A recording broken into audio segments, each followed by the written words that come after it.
Fala, meus amigos, aqui com vocês, João Carlos Espíndola. É a revisão final dessa parte aqui do procedimento relativo aos processos da competência do Tribunal do Júri, processo penal. Eu resolvi fazer um vídeo próprio para essa revisão final do procedimento relativo aos processos da competência do Tribunal do Júri, porque é um assunto muito extenso, né? Eu acho que é o assunto mais extenso de processo penal. Eu acho, não, eu tenho certeza que é o assunto mais extenso de processo penal aqui dos artigos que caem para o TJ São Paulo, é esse tópico aqui. Você pode aumentar a velocidade do vídeo se você preferir. Eu peço a você que você deixe o seu like, compartilhe o vídeo, tudo isso ajuda muito. Será uma leitura rápida, porque é uma revisão, mas os pontos principais eu prometo dar uma pausa para a gente aprofundar um pouco mais, tá bom? Da acusação e da instrução preliminar. Veja, olha, instrução preliminar é aquela instrução preliminar que deve ser concluída no prazo de até 90 dias, beleza? O juiz, ao receber a denúncia ou a queixa, ordenará a citação do acusado para responder à acusação por escrito no prazo de 10 dias. Então são 10 dias para responder à acusação, beleza? O prazo previsto no caput será contado a partir do efetivo cumprimento do mandado, não é da juntada do mandado cumprido aos autos, igual no CPC, não. Aqui é do efetivo cumprimento do mandado, aqui é processo penal. Ou do comparecimento em juízo do acusado ou de defensor constituído, no caso de citação inválida ou por edital. Fica ligado, eu vi uma questão, se não me engano foi da FGV, mas nada impede da VUNESP cobrar também, em que ela perguntava assim, além de outra hipótese, qual hipótese, qual é o prazo, a partir de quando começa a contar o prazo para responder à acusação no tribunal do júri? Perguntava assim. E aí, lá dava uma dessas respostas aqui. Veja, não é um só momento. Quer ver? Observa, o prazo previsto no caput, que é para responder à acusação, é o prazo para responder à acusação no tribunal do júri. Esse prazo será contado, olha, a partir do efetivo cumprimento do mandado ou do comparecimento em juízo do acusado ou do comparecimento em juízo de defensor constituído, nos casos de citação inválida ou por edital. Se a citação for válida e não tiver sido por edital, o que fala aí? Efetivo cumprimento do mandado. Ou do comparecimento em juízo do acusado ou do defensor do acusado. Aí tanto faz. Se comparece em juízo o acusado ou o defensor do acusado. No caso de citação inválida ou se a citação aconteceu por edital. Tudo bem? Então não é um só momento. Fica ligado aí, já vi uma questão assim da FGV, se eu não me engano, mas a VUNESP também pode cobrar. A acusação deverá rolar testemunhas até o máximo de 8 na denúncia ou na queixa. Você fala, João, mas queixa no tribunal do júri, porque não é uma ação penal incondicionada? É uma ação penal incondicionada. Por isso que fala assim, ó, na denúncia é o Ministério Público que denuncia. E queixa, como que tem queixa? É porque há casos em que a própria vítima, por exemplo, a pessoa sofreu uma tentativa de homicídio, ela não morreu, uma tentativa de homicídio. O Ministério Público não entrou com a ação no prazo legal. Abre a possibilidade da própria vítima, nesse caso da tentativa de homicídio, entrar com a ação privada subsidiária da pública. A própria Constituição diz que caberá ação privada subsidiária da pública se o Ministério Público não entrar com a ação no prazo legal. Muito bem. Ou então, os parentes do morto, por exemplo. Houve um homicídio consumado. A pessoa realmente foi morta. Homicídio doloso consumado. Então o cônjuge, ascendente, descendente ou irmão, se não me engano, eles podem entrar com uma ação privada subsidiária da pública se o Ministério Público não intentar ação no prazo legal. Aí é uma ação subsidiária, uma ação privada subsidiária da pública, por isso que tem a queixa, beleza? Na resposta, o acusado poderá arguir preliminares, agora é o acusado, e alegar tudo o que interessa à sua defesa, oferecer documentos e justificações, especificar as provas pretendidas e arrolar testemunhas, até o máximo de 8 testemunhas também. Tá, mas não são 5 testemunhas no tribunal do júri? São 5 testemunhas no tribunal do júri, tanto para a acusação quanto para a defesa, mas isso é lá no plenário do tribunal do júri, quando já está o conselho de sentença formado, o juiz-presidente, o conselho de sentença, efetivamente o julgamento no tribunal do júri. Aí são 5 testemunhas. Mas aqui na fase preliminar são no máximo 8 testemunhas, tá bom? Então, 8 testemunhas para acusação e 8 para defesa nessa fase preliminar do tribunal do júri. Depois, lá no plenário, aí sim, no máximo 5 testemunhas, até o máximo de 5 testemunhas no julgamento mesmo pelo conselho de sentença. As exceções serão processadas em apartado. Veja, as exceções serão processadas em apartado. Beleza? Isso aqui é só decorar. As exceções serão processadas em apartado. Não apresentada a resposta no prazo legal, que é o prazo de 10 dias, o prazo legal, para apresentar a resposta à acusação, que começa a contar do efetivo, começa a contar do efetivo cumprimento do mandado, não é da juntada aos autos, é do efetivo cumprimento, ou do comparecimento do réu em juízo, ou do defensor constituído, no caso de citação inválida ou por edital. Lembra? É esse o prazo. Só que não foi apresentada a resposta no prazo legal, não foi apresentada a resposta no prazo de 10 dias, tá bom? A resposta não foi apresentada no prazo de 10 dias.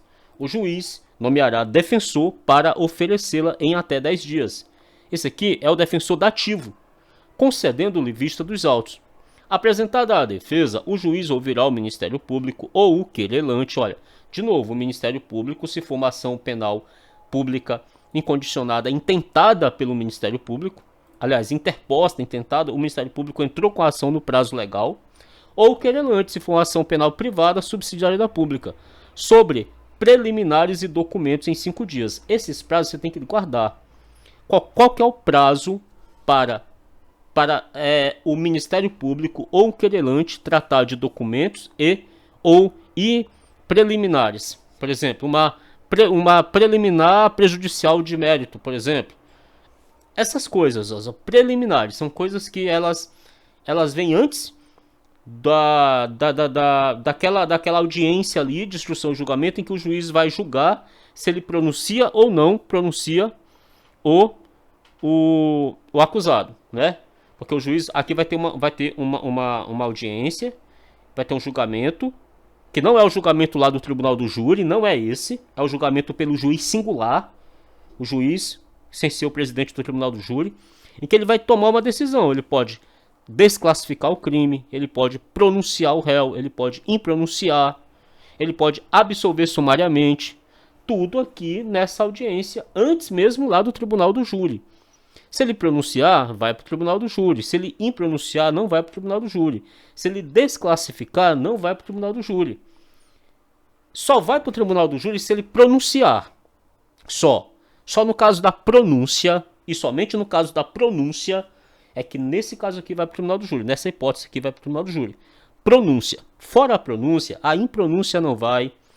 A absolvição sumária, muito pior. E a desclassificação também não. Então, nesse caso aqui, quantos dias para o Ministério Público ou o querelante discutir uma preliminar ou discutir sobre um documento? 5 dias. Apresentada a defesa, o juiz ouvirá o Ministério Público ou o querelante sobre preliminares e documentos no prazo de 5 dias. Então lembra aqui, 5 dias para o Ministério Público se manifestar sobre preliminares e documentos ou o querelante se manifestar sobre preliminares e documentos. 5 dias. O juiz determinará a inquirição das testemunhas e a realização das diligências requeridas pelas partes no prazo de 10 dias. Veja bem, no prazo máximo de 10 dias. Máximo.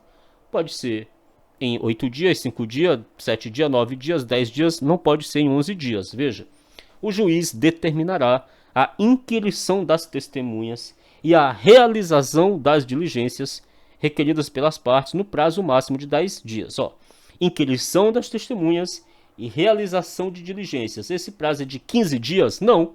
Esse prazo é de 10 dias. 10 dias. No máximo 10 dias. Na audiência de instrução e julgamento, proceder-se-á a tomada de declarações do ofendido, se possível. Por que fala se possível? Isso bem aqui, olha. Declarações do ofendido, se possível. É possível que o ofendido esteja vivo, uma tentativa de homicídio. Por isso que fala se possível, porque se for um homicídio consumado, aí não tem como ouvir o cara. Mas se for uma tentativa de homicídio dolosa, tem. Aí vai ouvir as declarações do ofendido, se possível. E também a inquirição das testemunhas arroladas pela acusação e pela defesa. Nessa ordem, veja bem, olha, acusação e defesa nessa ordem. Primeiro, a acusação. Por último, as testemunhas da defesa. Bem como aos esclarecimentos dos peritos, às acareações e ao reconhecimento de pessoas e coisas, interrogando-se em seguida o acusado e procedendo-se ao debate.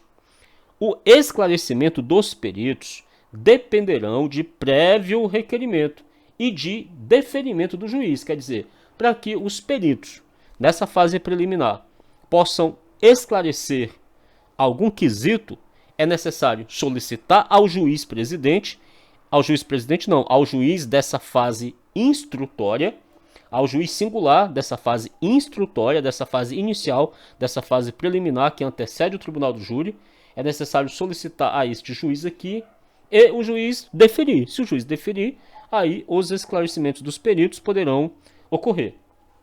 As provas serão produzidas em uma só audiência. Veja, as provas serão produzidas em uma só audiência, uma só, podendo o juiz indeferir as consideradas irrelevantes, impertinentes ou protelatórias. Encerrada a instrução probatória, observar-se-á, se for o caso, o disposto no artigo 384 deste Código.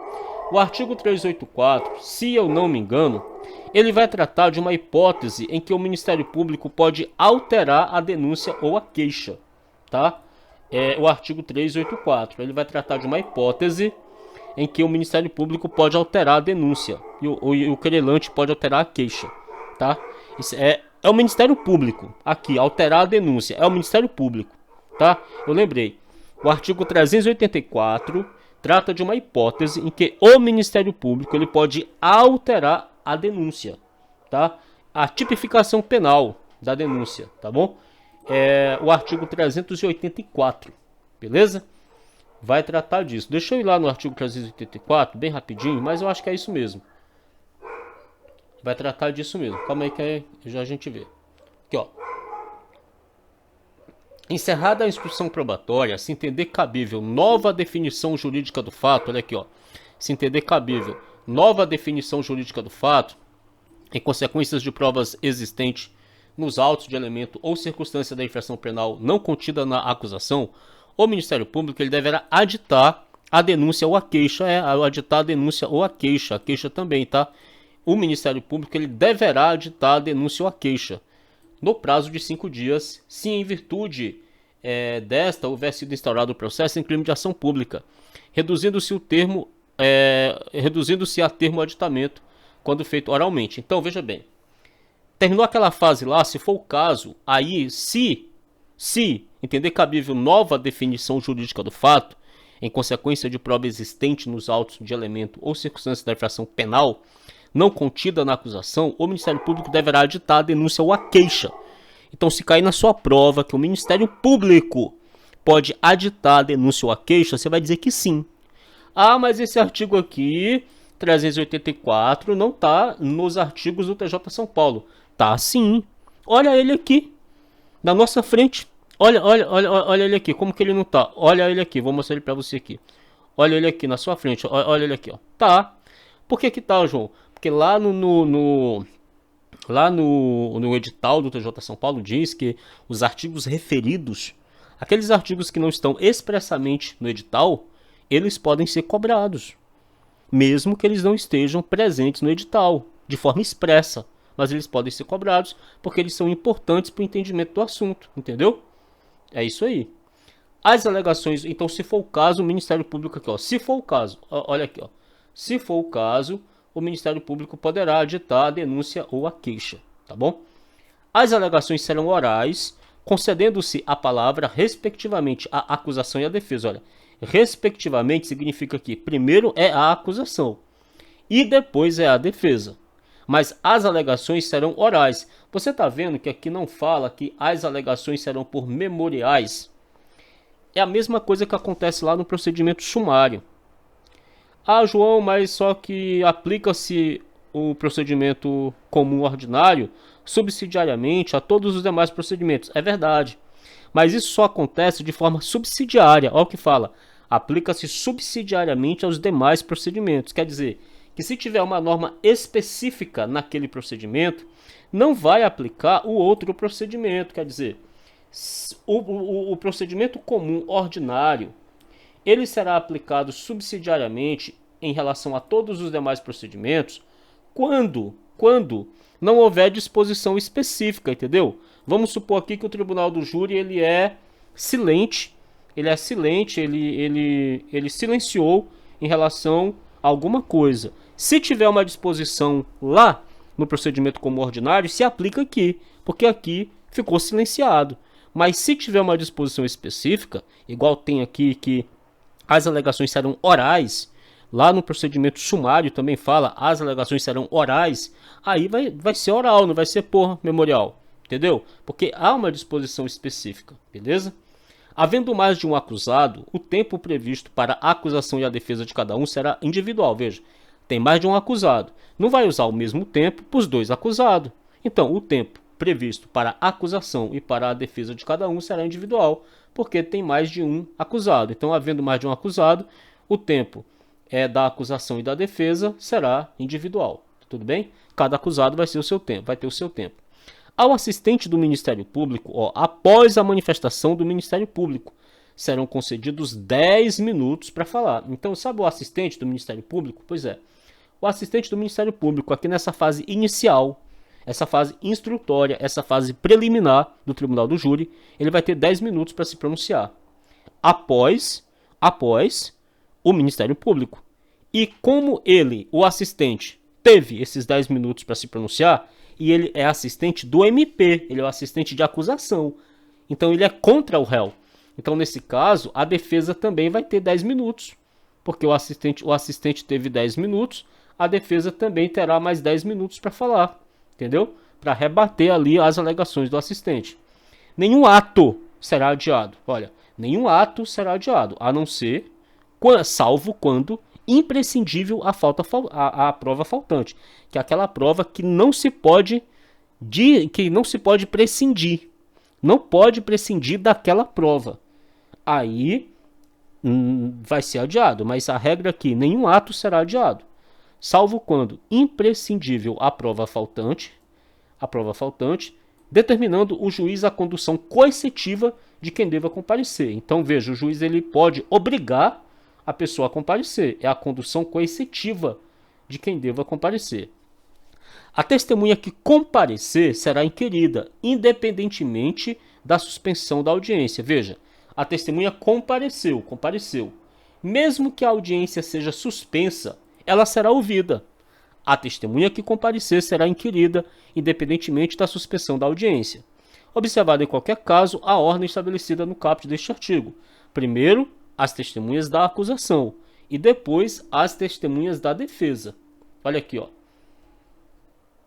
na audiência de instrução, a inquirição das testemunhas arroladas pela acusação e pela defesa nessa ordem. Primeiro, testemunhas da acusação, depois a testemunha da defesa. Tudo bem?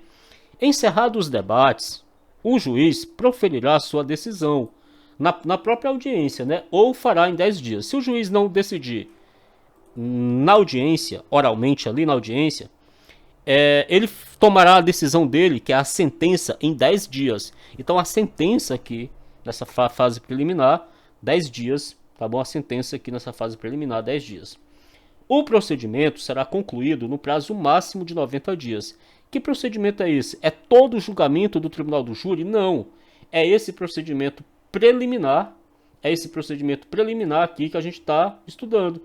Que é para o juiz decidir se ele vai pronunciar, impronunciar, se ele vai desclassificar a infração, se ele vai absolver sumariamente. Aí depois é que o júri, o próprio júri mesmo, lá em plenário, vai julgar o acusado. Tá bom? Que aí já vai ser réu e tal, já não é mais acusado, beleza?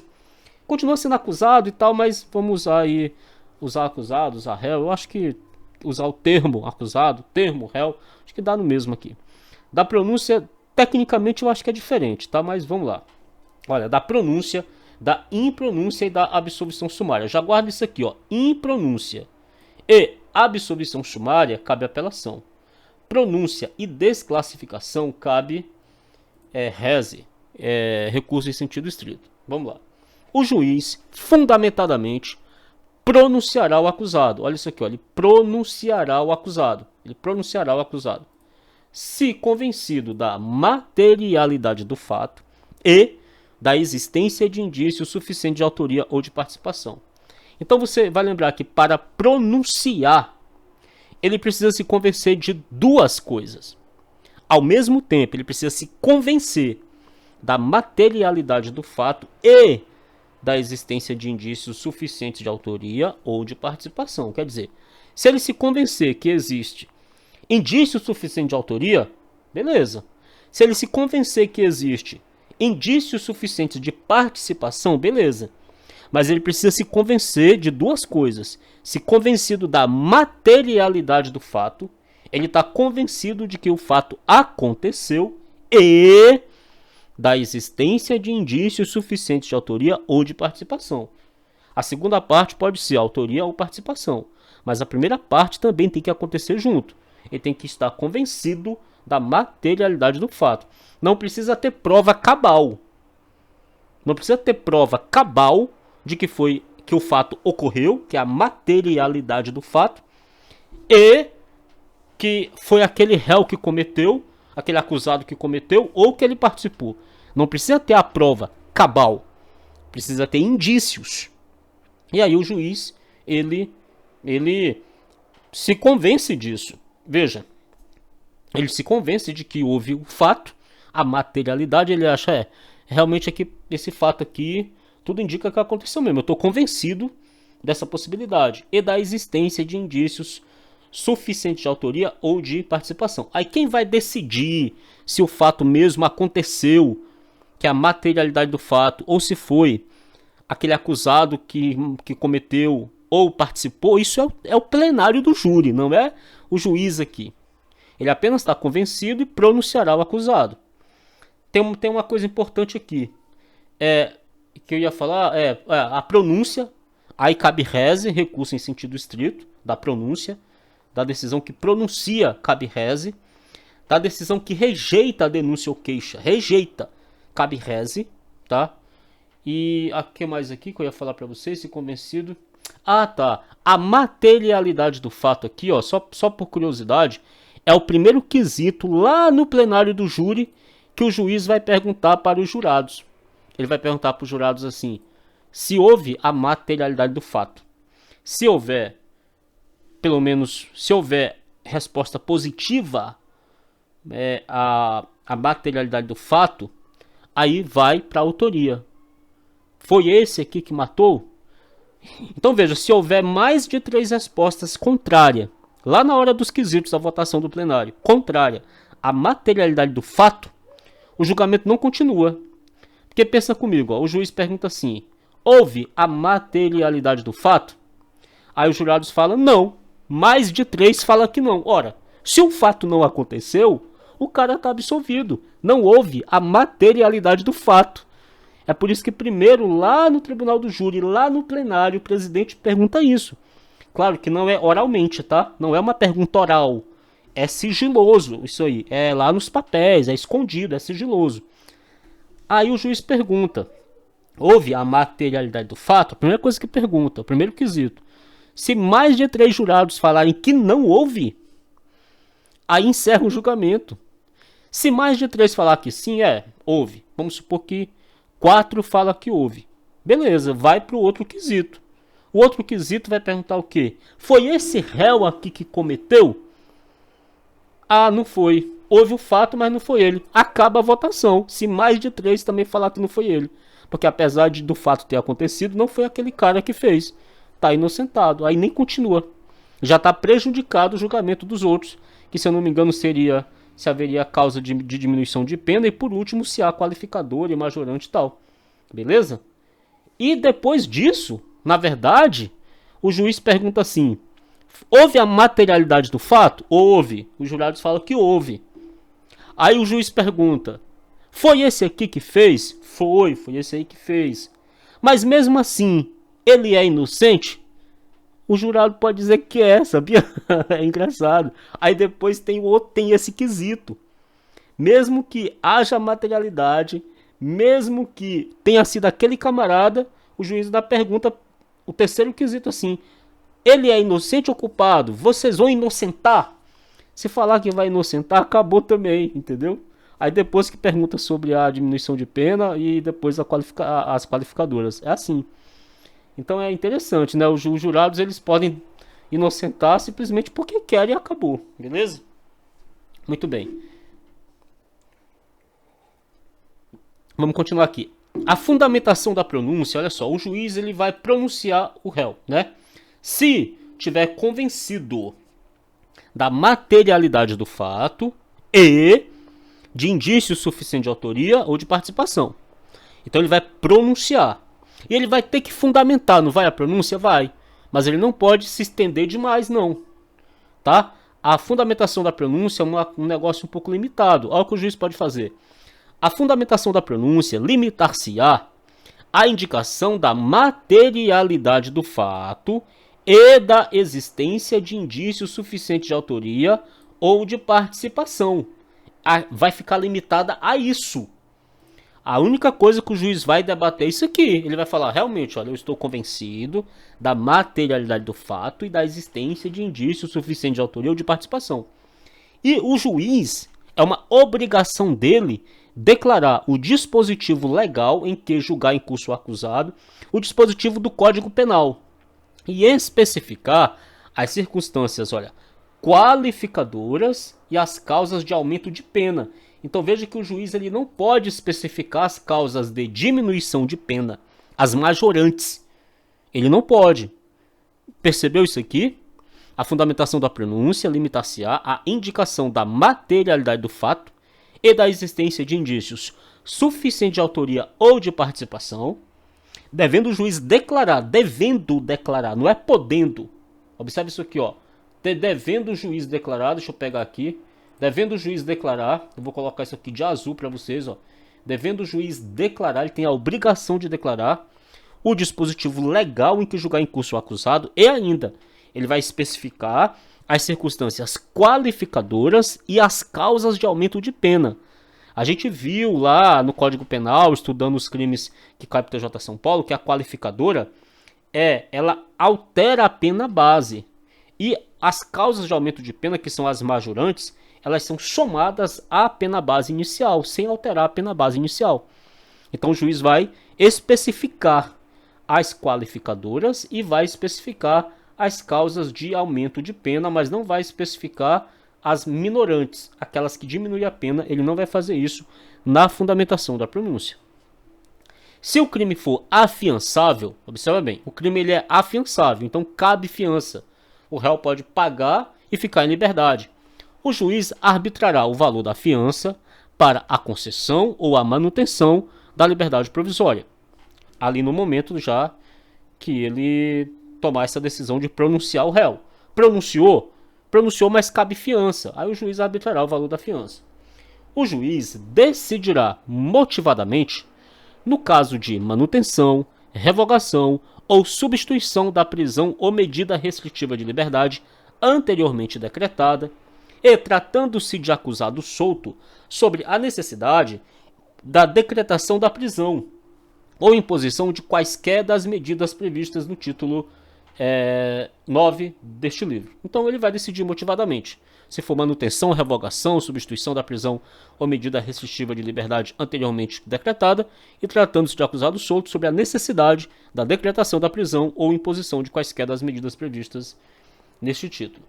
Não se convencendo, observa bem, não se convencendo da materialidade do fato ou da existência de indício suficiente de autoria ou de participação, o juiz fundamentadamente impronunciará o acusado. Interessante, né, João? Para pronunciar, ele tem que se convencer dos dois.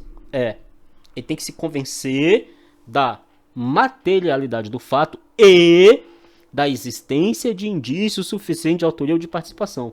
E você vê o que para ele impronunciar, ele só precisa se convencer, não se convencer de um dos dois. Parece uma negação do raciocínio lógico. Você percebeu isso? Ó? Não se convencendo da materialidade do fato, ou não se convencendo da existência de indício suficiente de autoria ou de participação, o juiz fundamentadamente impronunciará o acusado. Quer dizer, se ele não se convencer de uma dessas coisas aqui, tchau, ele impronuncia. Ele não precisa não se convencer das duas. Olha, se ele não se convenceu da materialidade, para que ele vai pronunciar o cara? Ou, se ele não se convenceu da existência de indícios suficientes de autoria, por que ele vai pronunciar o cara? Ou, se ele não se convenceu da participação do camarada, para que ele vai pronunciar? Não vai pronunciar. Aí cabe a apelação, impronúncia.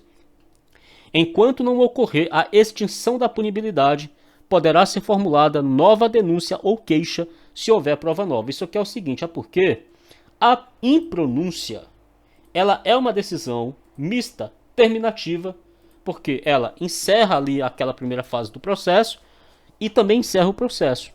Só que ela não tem o poder da sentença. Ela não tem o poder de fazer coisa julgada material.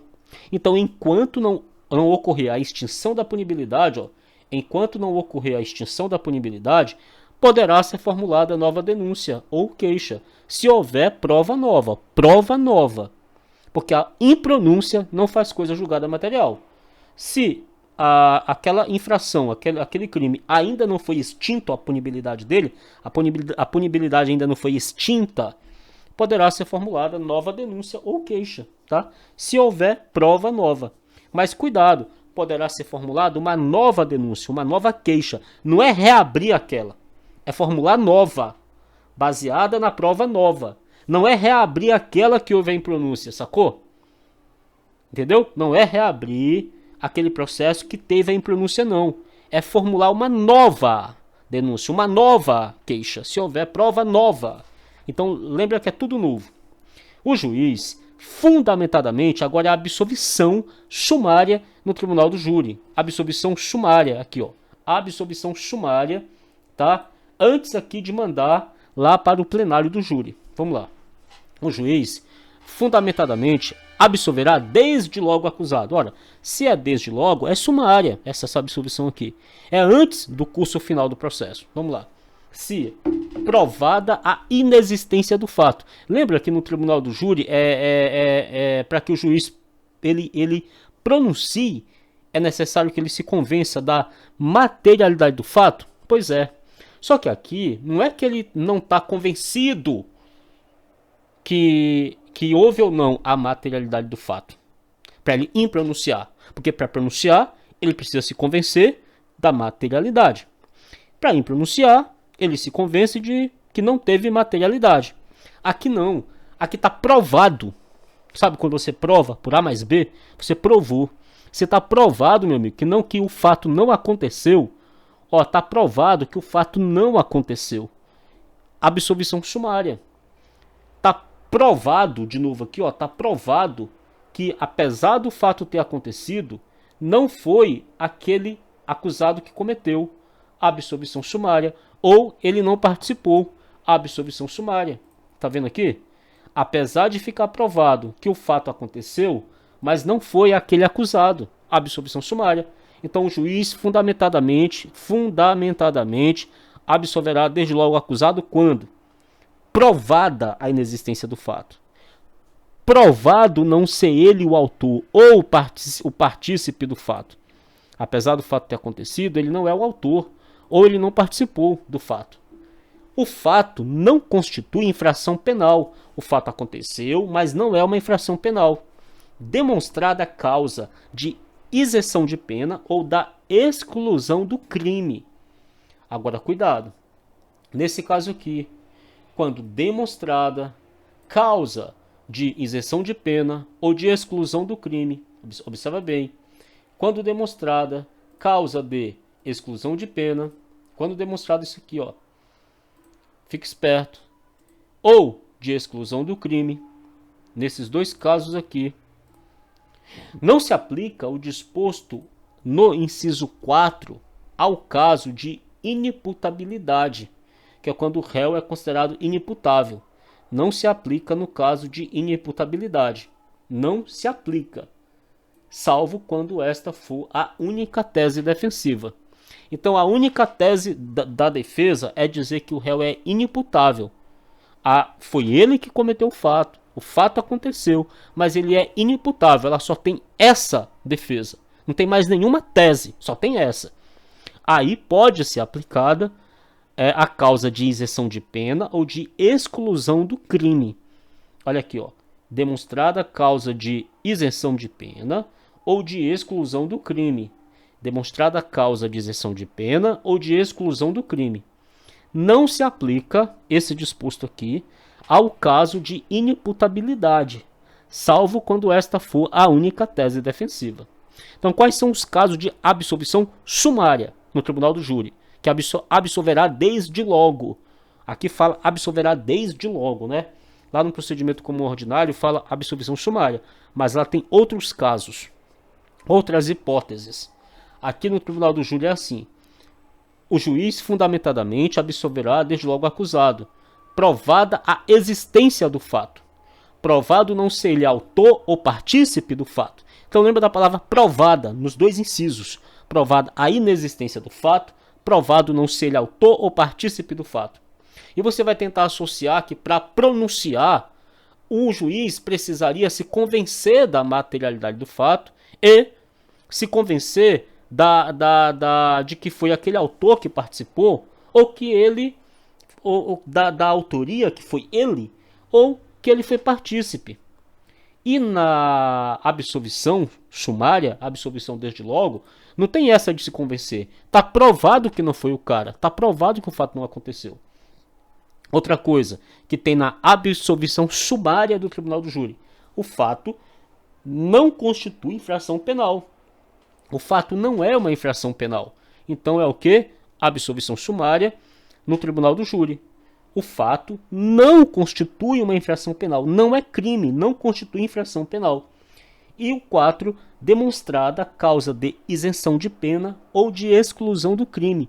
E para esse caso aqui, não se aplica a inimputabilidade, a não ser que essa seja a única tese defensiva. Não vai aplicar aqui. Demonstrada a causa de isenção de pena ou de exclusão do crime, não se aplica a inimputabilidade, a não ser que essa seja a única tese defensiva. Contra a sentença de impronúncia ou de absolvição sumária, veja que o próprio Código de Processo Penal chamando aqui, ó, de absolvição sumária, caberá o quê? Caberá a apelação. O próprio CPP chamando aqui de absolvição sumária, essa absolvição desde logo é uma absolvição sumária. Se houver indícios de autoria ou de participação de outras pessoas não incluídas na acusação, então o juiz, analisando a acusação, percebeu que existe a participação de outras pessoas, tá? Ou a autoria de mais pessoas, quer dizer, o crime houve coautoria.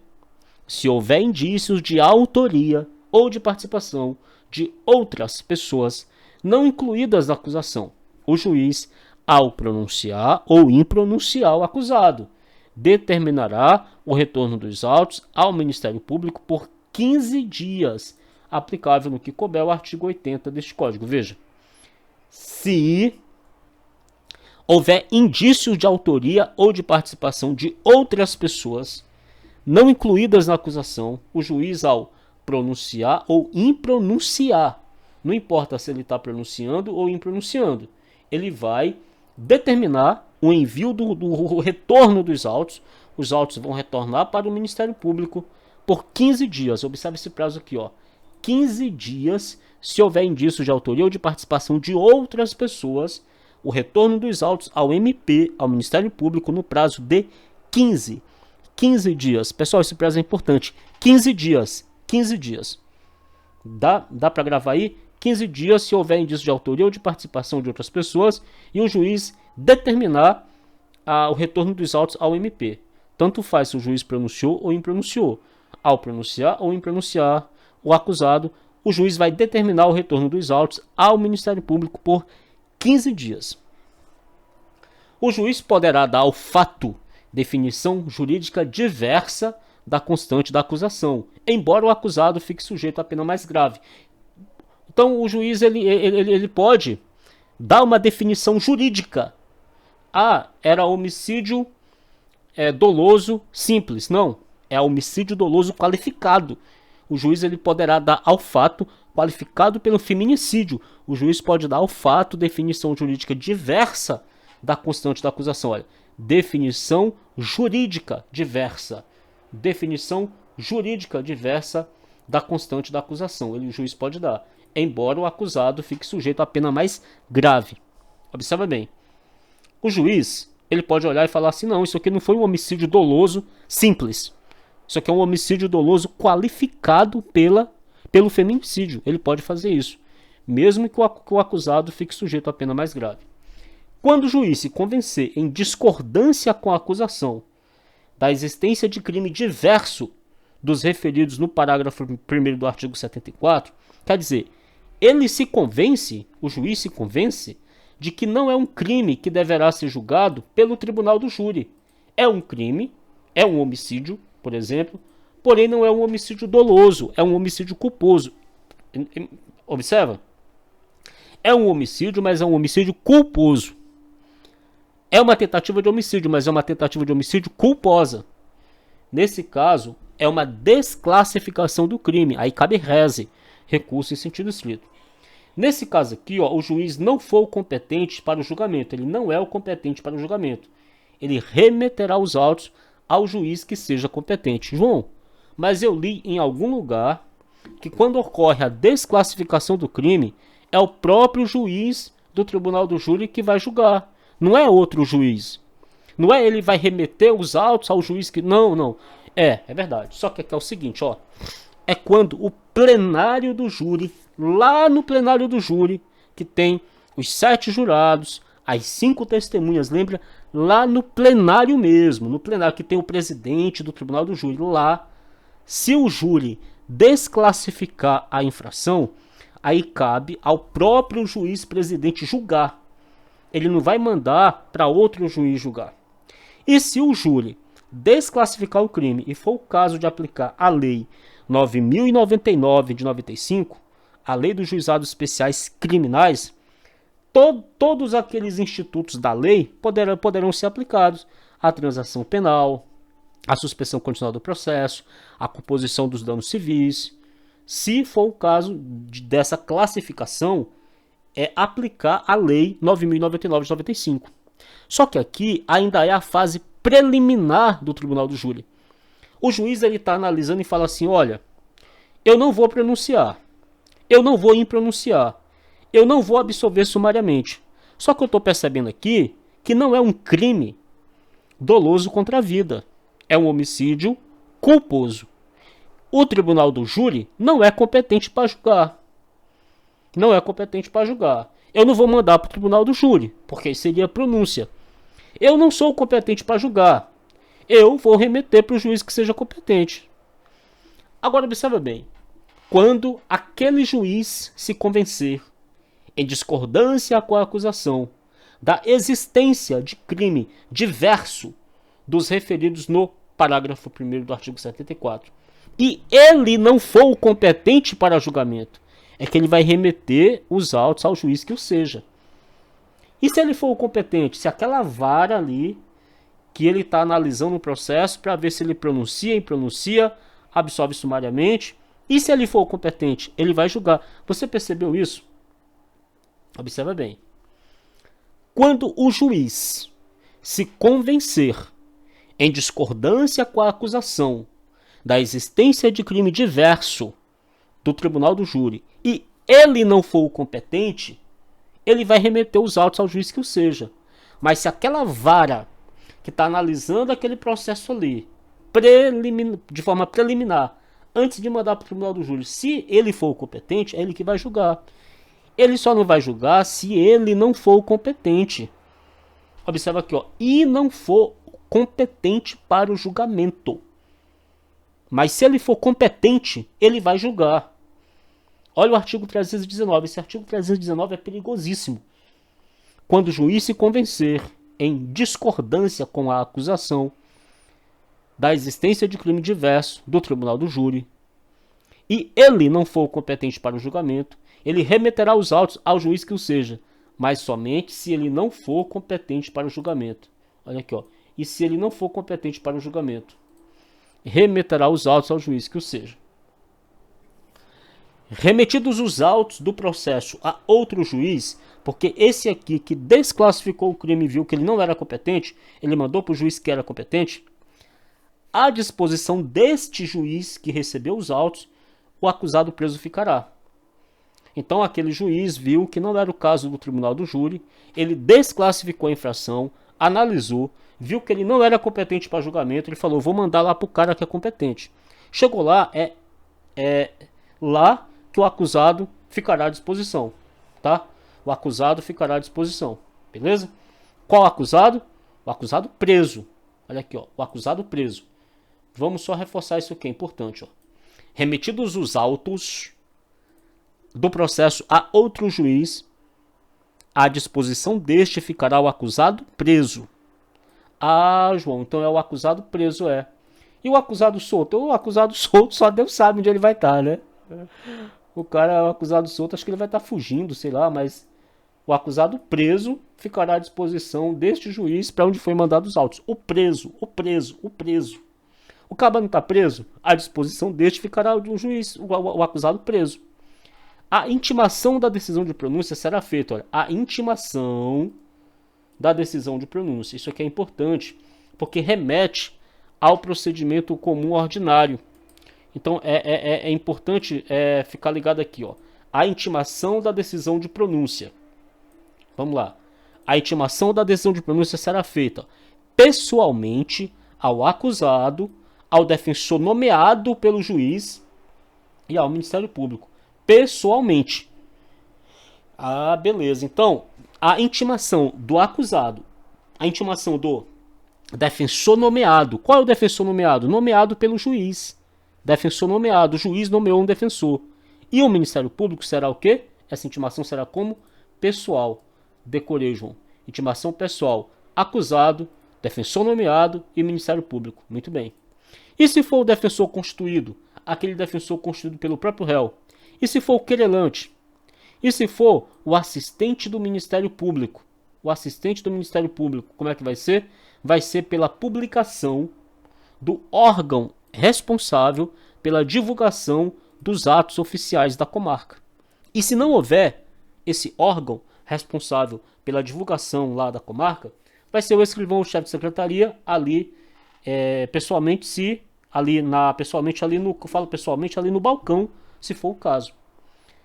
Mas como assim? Tem como mostrar isso para mim? Tem como. Vamos ver aqui agora. Isso aqui é importante mesmo, é bom ver. Olha aqui, ó. Das intimações. Nas intimações dos acusados e das testemunhas e demais pessoas que devam tomar conhecimento de qualquer ato, será observado no que for aplicável o disposto no capítulo anterior, que é o da citação. A intimação do defensor constituído, do advogado do querelante e do assistente far-se-á por publicação no órgão incumbido da publicidade dos atos judiciais da comarca, incluindo, sob pena de nulidade, o nome do acusado. Incluindo, sob pena de nulidade, aqui ó, o nome do acusado. Caso não haja órgão de publicação dos atos judiciais na comarca, a intimação far-se-á diretamente pelo escrivão, ou por mandado também, ou por via postal, com comprovante de recebimento, ou por qualquer outro meio idôneo. Então, se não houver órgão de publicação dos atos judiciais na comarca, a intimação será feita pelo escrivão, por mandado, que é oficial de justiça, por via postal, com comprovante de recebimento, ou qualquer outro meio idôneo. Qualquer outro meio idôneo, aqui ó, qualquer outro meio idôneo. A intimação pessoal feita pelo escrivão dispensará o que alude o parágrafo 1º. A intimação do Ministério Público e do defensor nomeado será pessoal. Olha aqui, ó. A intimação do Ministério Público e do defensor nomeado será pessoal. Ministério Público e defensor nomeado, aquele nomeado pelo juiz. Beleza. E lá no tribunal do júri? Porque aqui fala assim, ó. A intimação do defensor constituído, do advogado do querelante e do assistente do Ministério Público far-se-á por publicação no órgão incumbido da publicidade dos atos judiciais da comarca, incluindo, sob pena de nulidade, o nome do acusado. Tem que ter o nome do acusado. No tribunal do júri, a intimação será feita pessoalmente ao acusado, ao defensor nomeado e ao Ministério Público. Então o acusado será intimado pessoalmente. O acusado será intimado pessoalmente aqui na pronúncia. Porque nós estamos aonde aqui? Nós estamos onde aqui? Aonde? No tribunal do júri. Olha aqui, ó. É do procedimento relativo ao tribunal do júri. E nós estamos falando do que aqui? Nós estamos falando da intimação da pronúncia. Olha aqui, ó. Intimação da pronúncia. O juiz pronunciou o acusado. Ele vai ser julgado pelo plenário do júri. É claro que ele vai recorrer. Vai ter o rese. Recurso em sentido estrito. Da adesão da pronúncia cabe rese. Aí se o rese... Aí a pronúncia ficará suspensa. Aliás, a pronúncia suspende o julgamento. Tá? É bom lembrar disso. A intimação da adesão de pronúncia. Quando tem a pronúncia no tribunal do júri que o acusado interpõe o rese. Vamos lá, vamos esclarecer isso aqui. Tem a decisão da pronúncia. O acusado ele pode interpor o rese, recurso em sentido estrito. Essa interposição suspende o julgamento. Essa interposição do rese para atacar a pronúncia suspende o julgamento. Beleza? Beleza. A intimação da decisão de pronúncia será feita pessoalmente ao acusado, ao defensor constituído e ao Ministério Público. Defensor constituído? Não, é defensor nomeado. É que eu confundi aqui mesmo. É defensor nomeado. Aquele defensor que o juiz nomeou para o acusado. Defensor nomeado. A intimação da adesão de pronúncia será feita pessoalmente ao acusado, ao defensor nomeado e ao Ministério Público.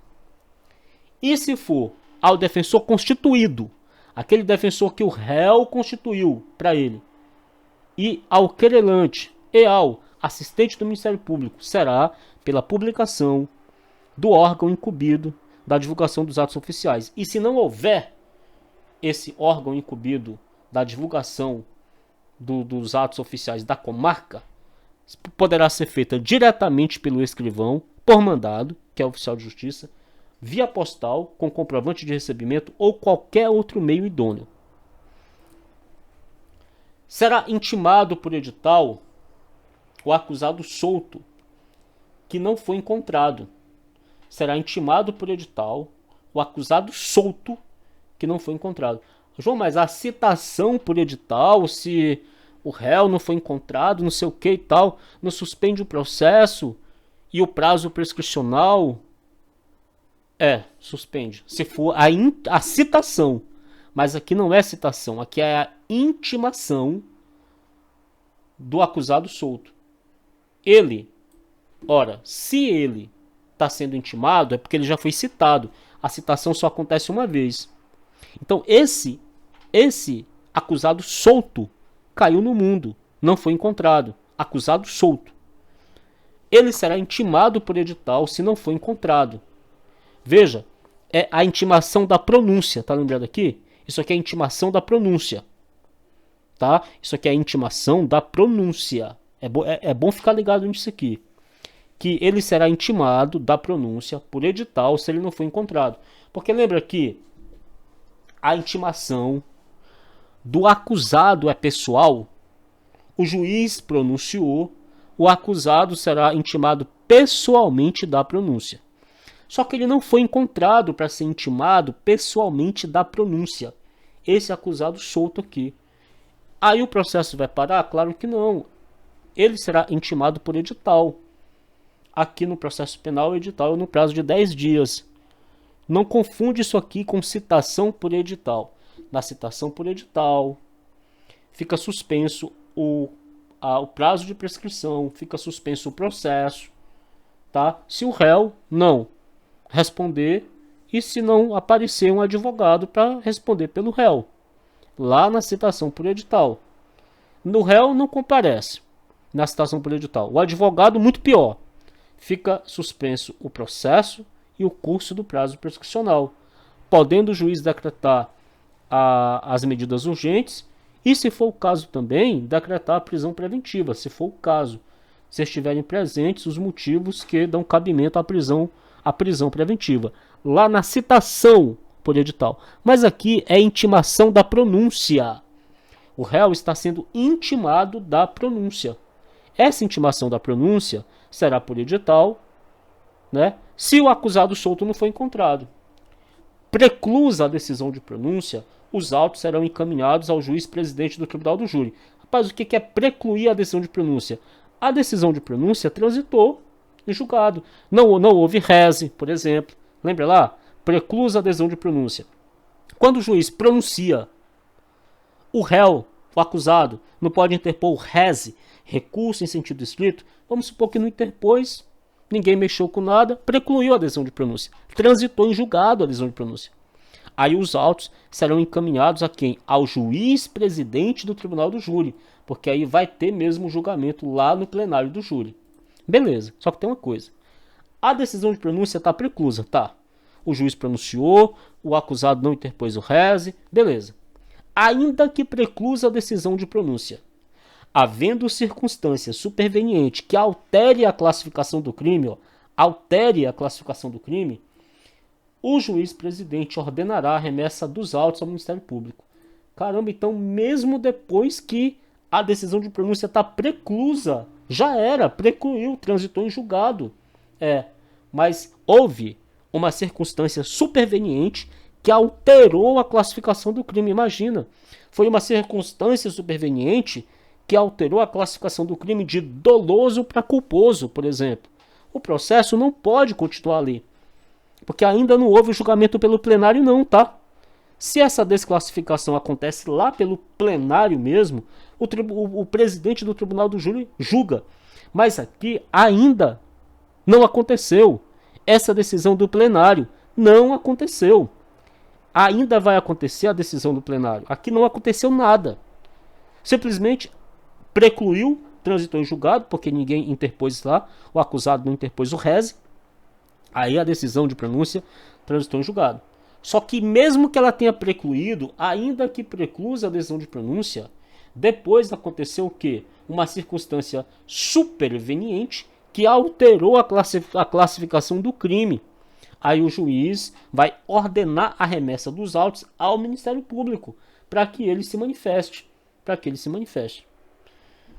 Em seguida, os autos serão conclusos ao juiz para a decisão. Olha, o Ministério Público se manifestou e falou assim, olha, juiz, não acho que houve desclassificação do crime, não. Ou então houve mesmo a desclassificação do crime.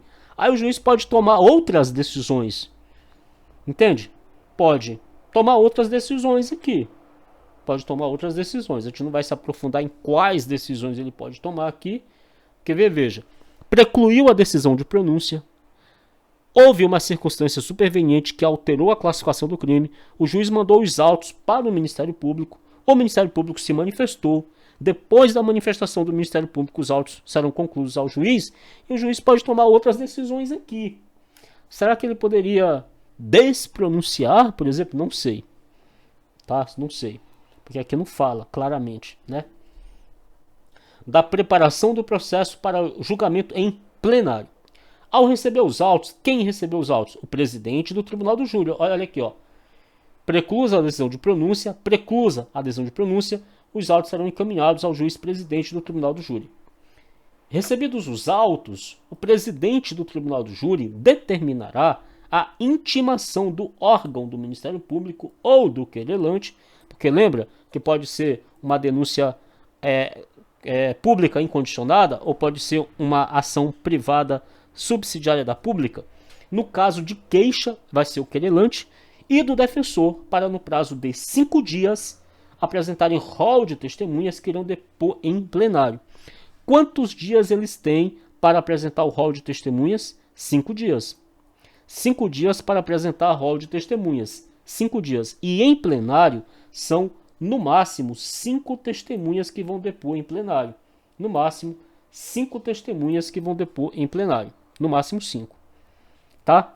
Até o máximo de 5. Então, no prazo de 5 dias, o Ministério Público, o querelante, se for o caso de queixa, o defensor aqui, ó, o defensor do acusado, para, no prazo de 5 dias, apresentarem rol de testemunhas que irão depor em plenário. Olha aqui, ó, depor em plenário, até o máximo de 5. Oportunidade em que poderão juntar documentos e requerer diligências. Deliberando sobre os requerimentos de provas a serem produzidas ou exibidas no plenário do júri e adotadas as providências devidas, o juiz-presidente ordenará as diligências necessárias para sanar qualquer nulidade ou esclarecer fato que interessa ao julgamento da causa. Fará relatório sucinto do processo, determinando sua inclusão em pauta da reunião do tribunal do júri. Falar relatório sucinto do processo, não é aquele relatório detalhado, é um relatório sucinto do processo.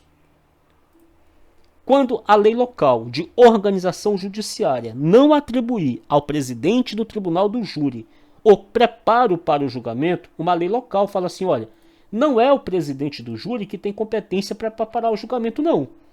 Uma lei local fala isso. Aí o juiz competente remeter-lhe-á os autos do processo preparado até 5 dias. Quer dizer, vai ter um juiz competente que vai fazer isso, que vai mandar os autos já preparados para o tribunal do júri até 5 dias antes do sorteio dos jurados. Entendeu? Porque olha só, tem uma lei local e essa lei local diz assim, olha, não é o presidente do tribunal do júri o responsável para fazer o preparo do julgamento. É uma lei que diz isso. Aí o juiz competente para fazer o preparo já vai mandar os autos preparados para o juiz-presidente no prazo de até 5 dias. No prazo de até 5 dias. Antes do sorteio a que se refere o artigo 433, que é o sorteio dos jurados. Deverão ser remetidos também os processos preparados até o encerramento da reunião para a realização do julgamento. Isso aqui você decora.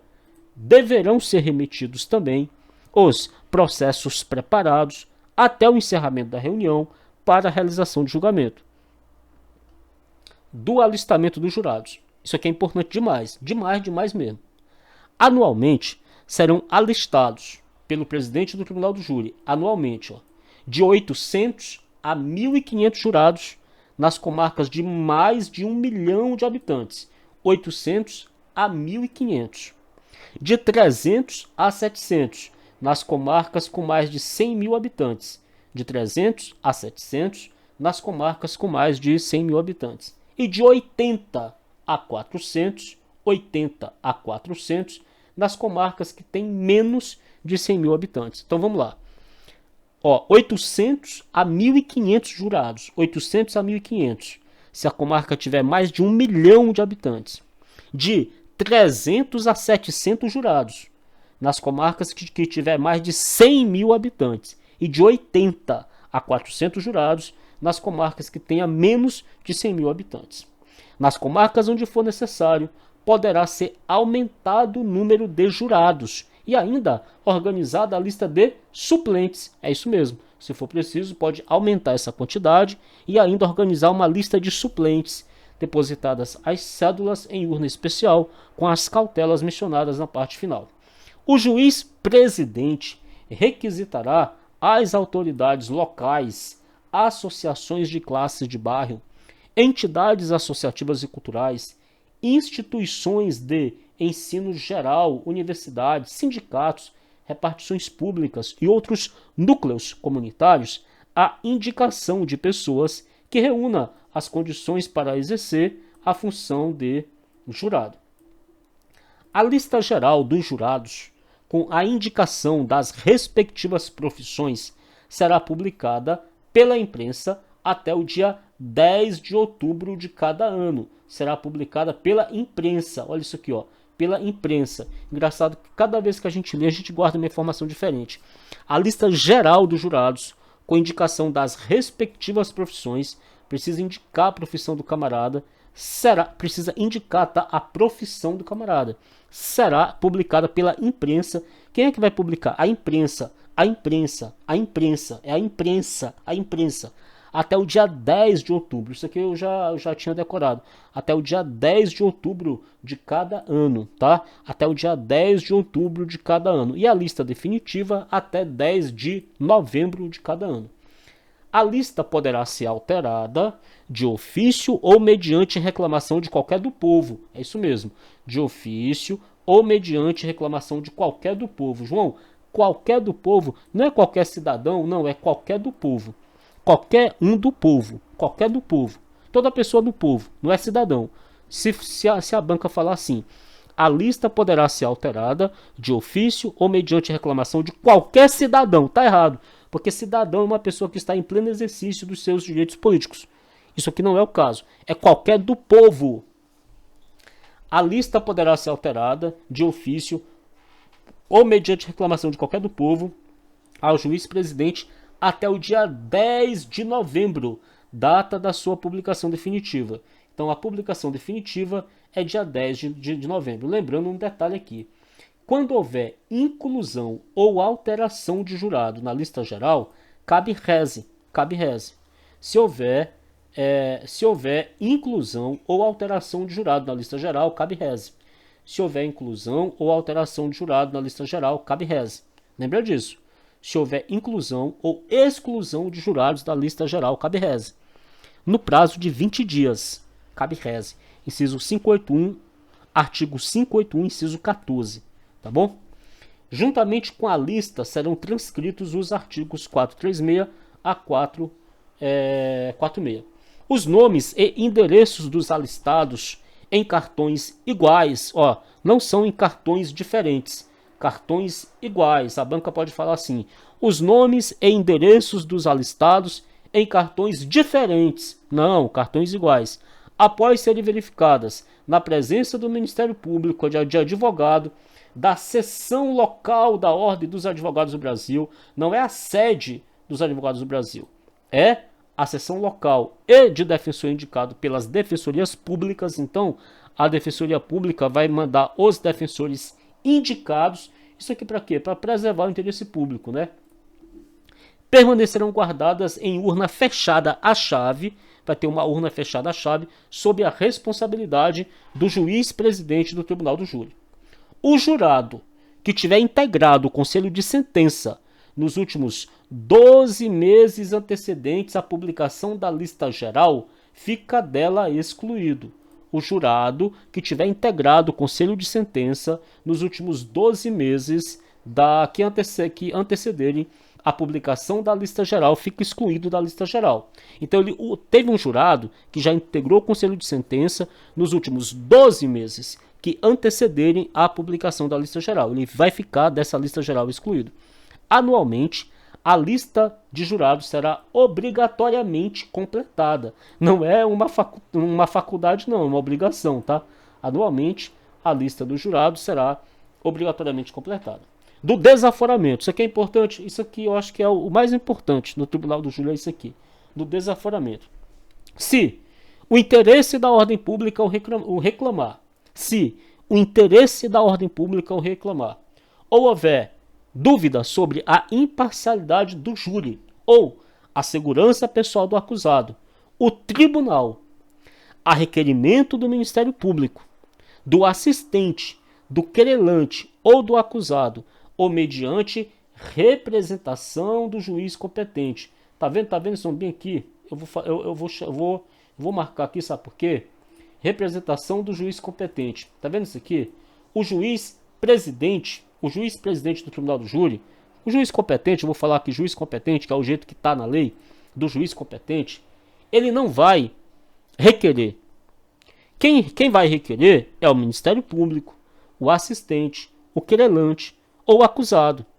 O juiz competente, aqui é juiz competente, ele vai fazer o quê? O que ele vai fazer? Ele vai representar. O juiz representa, o juiz não vai requerer, ele vai representar. Tudo bem? Então fica ligado aí, porque o juiz competente ele vai representar, tá bom? O juiz competente ele vai representar, ele não vai requerer. O juiz competente. Representar é diferente de requerer, tá bom? Ele vai representar. Vamos lá.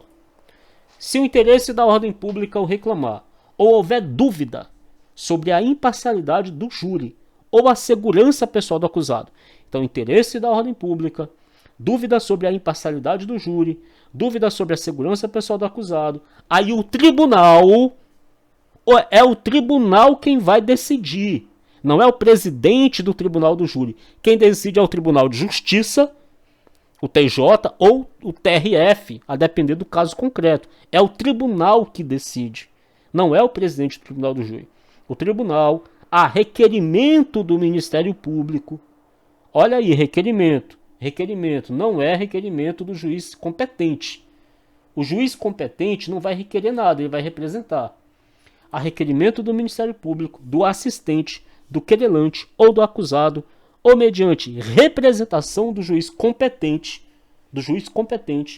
poderá determinar, o tribunal poderá determinar, não quer dizer que o tribunal vai determinar, mas o tribunal poderá determinar o desaforamento para outra comarca da mesma região. A comarca é da mesma região, não é de outra região, é da mesma região, onde não existam aqueles motivos, preferindo-se as mais próximas. Aqui não necessariamente será a mais próxima, mas se prefere as mais próximas, preferindo-se as mais próximas.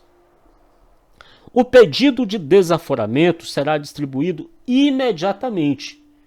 O pedido de desaforamento será distribuído imediatamente e terá preferência de julgamento na Câmara ou turma competente. Então, o pedido de desaforamento, ele tem preferência de julgamento, tá? Lembra disso, o pedido de desaforamento, ele tem preferência de julgamento.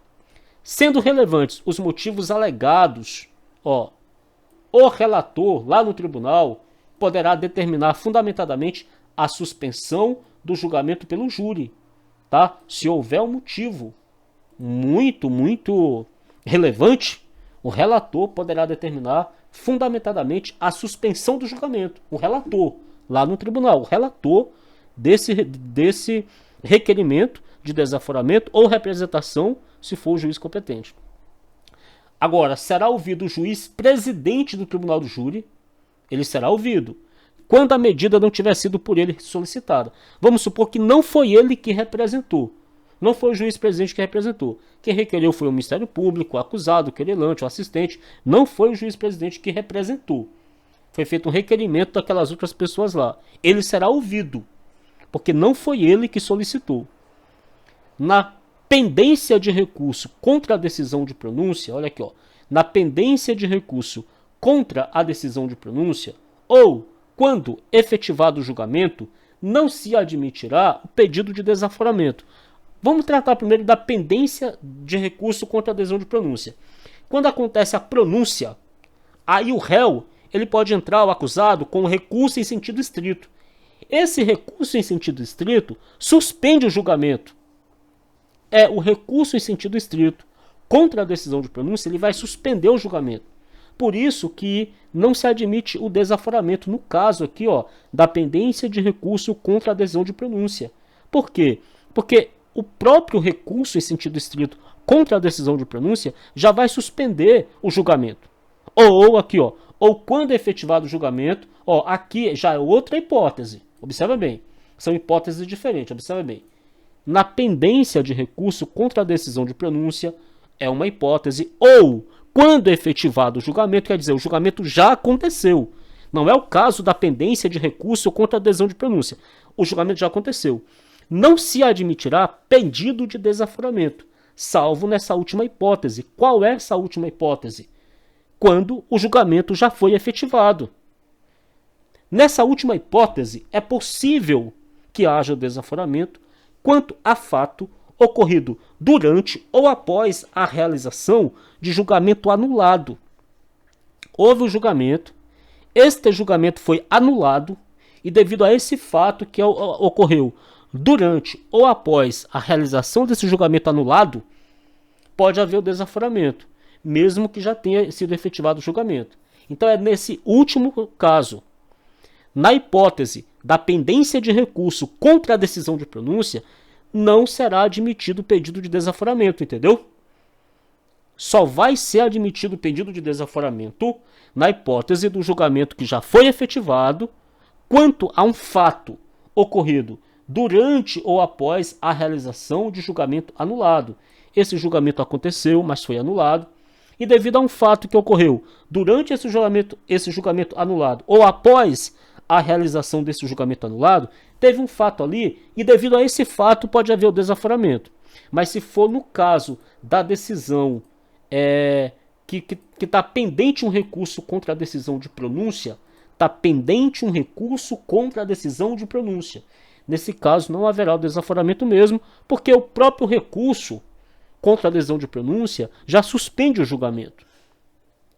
Aí vai depender, porque veja, pode ser que esse recurso contra a decisão de pronúncia desconstitua a pronúncia. Tá vendo? Desconstitua a pronúncia. Esse recurso contra a decisão de pronúncia. Aí nem vai haver julgamento. Se não vai haver julgamento, muito menos desaforamento, entendeu? Por que não tem desaforamento aqui? Ó, na pendência de recurso contra a decisão de pronúncia. O juiz pronunciou, houve o recurso em sentido estrito, e esse recurso em sentido estrito, ele suspende o julgamento, e pode ser que essa pronúncia seja desconstituída quando o recurso em sentido estrito for julgado. Aí não vai precisar mesmo de desaforamento, porque nem vai ter julgamento. Entendeu? Beleza. Salvo nessa última hipótese, que é quando efetivado o julgamento, quanto a fato ocorrido durante ou após a realização de julgamento anulado. O desaforamento também poderá ser determinado, em razão do comprovado excesso de serviço. Nesse caso aqui, ó, precisa ser ouvido o juiz presidente e a parte contrária, tá? O desaforamento também poderá ser determinado em razão do comprovante excesso de serviço, ouvidos o juiz presidente e a parte contrária, se o julgamento não puder ser realizado no prazo de 6 meses, contado do trânsito em julgado da decisão de pronúncia. Então vamos supor que hoje ocorreu o trânsito em julgado da decisão de pronúncia. A pronúncia está preclusa. Ocorreu o trânsito em julgado da decisão de pronúncia hoje. Se daqui 6 meses o julgamento não puder ser realizado devido ao comprovado excesso de serviço, ouvidos o juiz presidente e a parte contrária, aí o desaforamento também poderá ser determinado. Não é que vai ser determinado, mas também poderá ser determinado. Isso aqui é na teoria, porque na vida real, imagina, está aqui na lei, a gente leva a lei para a prova. O desaforamento também poderá ser determinado em razão do comprovado excesso de serviço, ouvidos o juiz presidente e a parte contrária, tem que ser ouvido.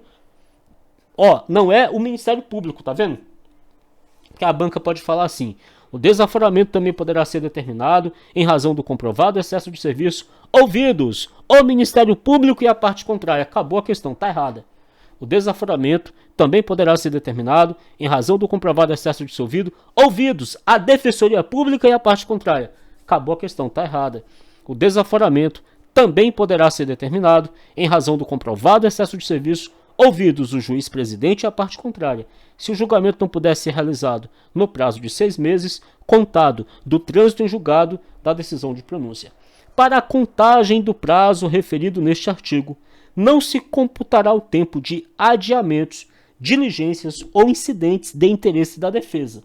Então, esses adiamentos, esses incidentes de interesse da defesa não serão contados aqui para contar o prazo de 6 meses.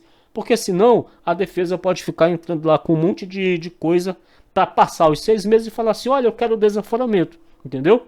Então não serão computados o tempo de adiamentos, diligências ou incidentes de interesse da defesa nesse prazo de 6 meses para ter o desaforamento.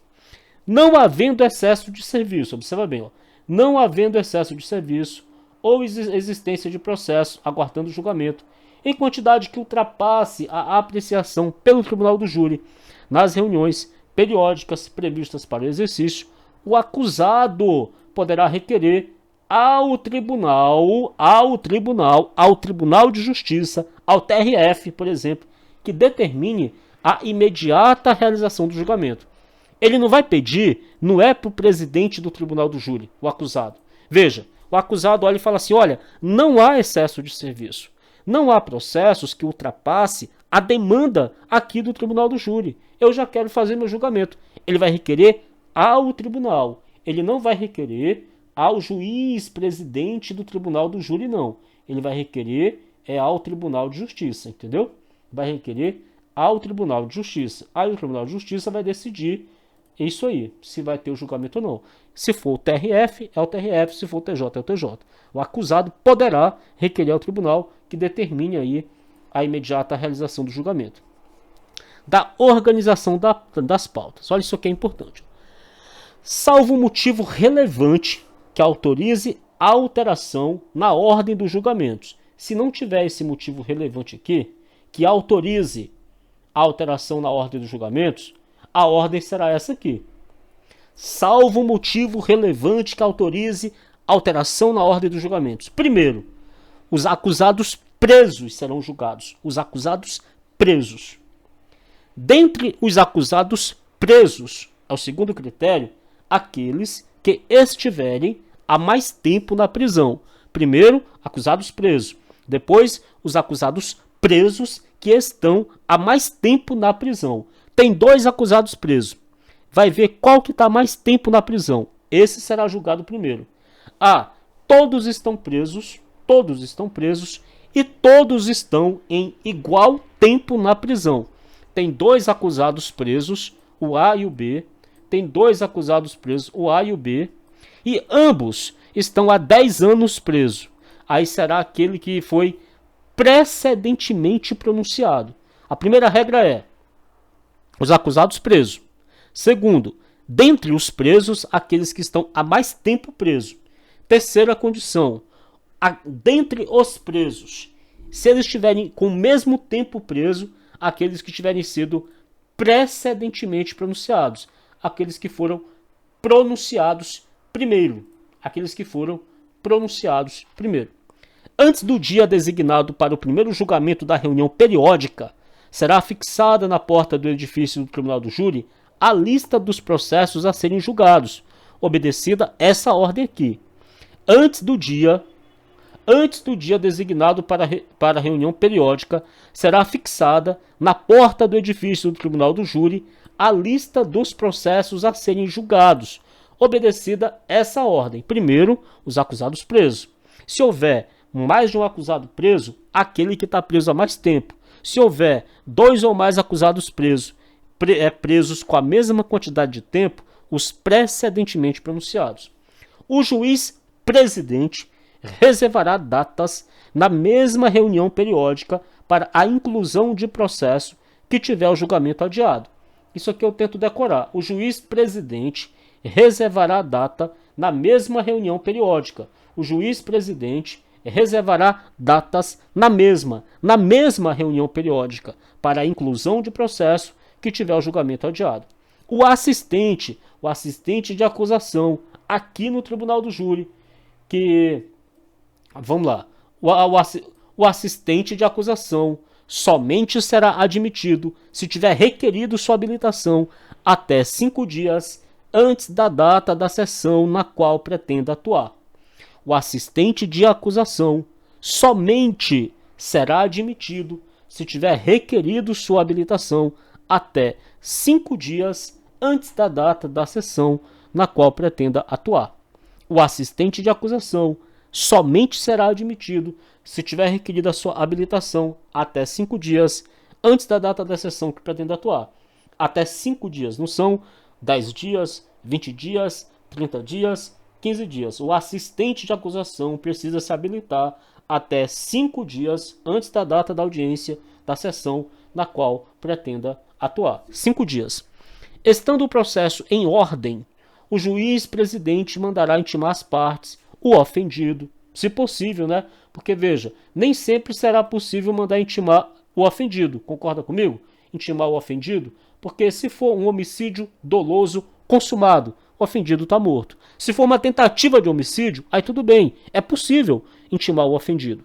Estando o processo em ordem, o juiz presidente mandará intimar as partes, o ofendido, se for possível, as testemunhas e os peritos, quando houver requerimento, e os peritos, quando houver requerimento. Por que quando houver requerimento? A gente viu lá no começo que os peritos, os esclarecimentos dos peritos dependem de requerimento e depende de deferimento pelo juiz presidente, tá bom?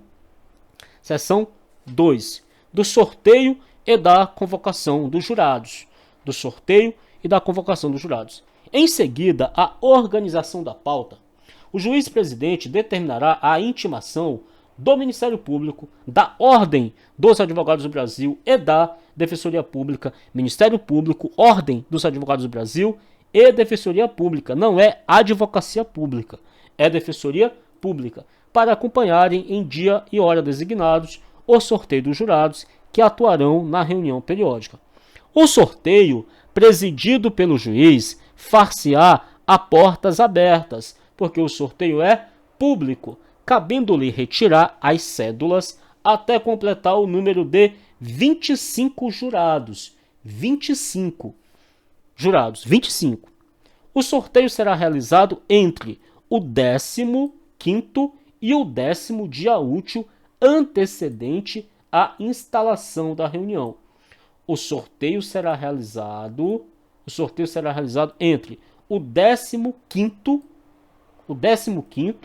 e o 10º dia útil antecedente à instalação da reunião. Então vamos lá.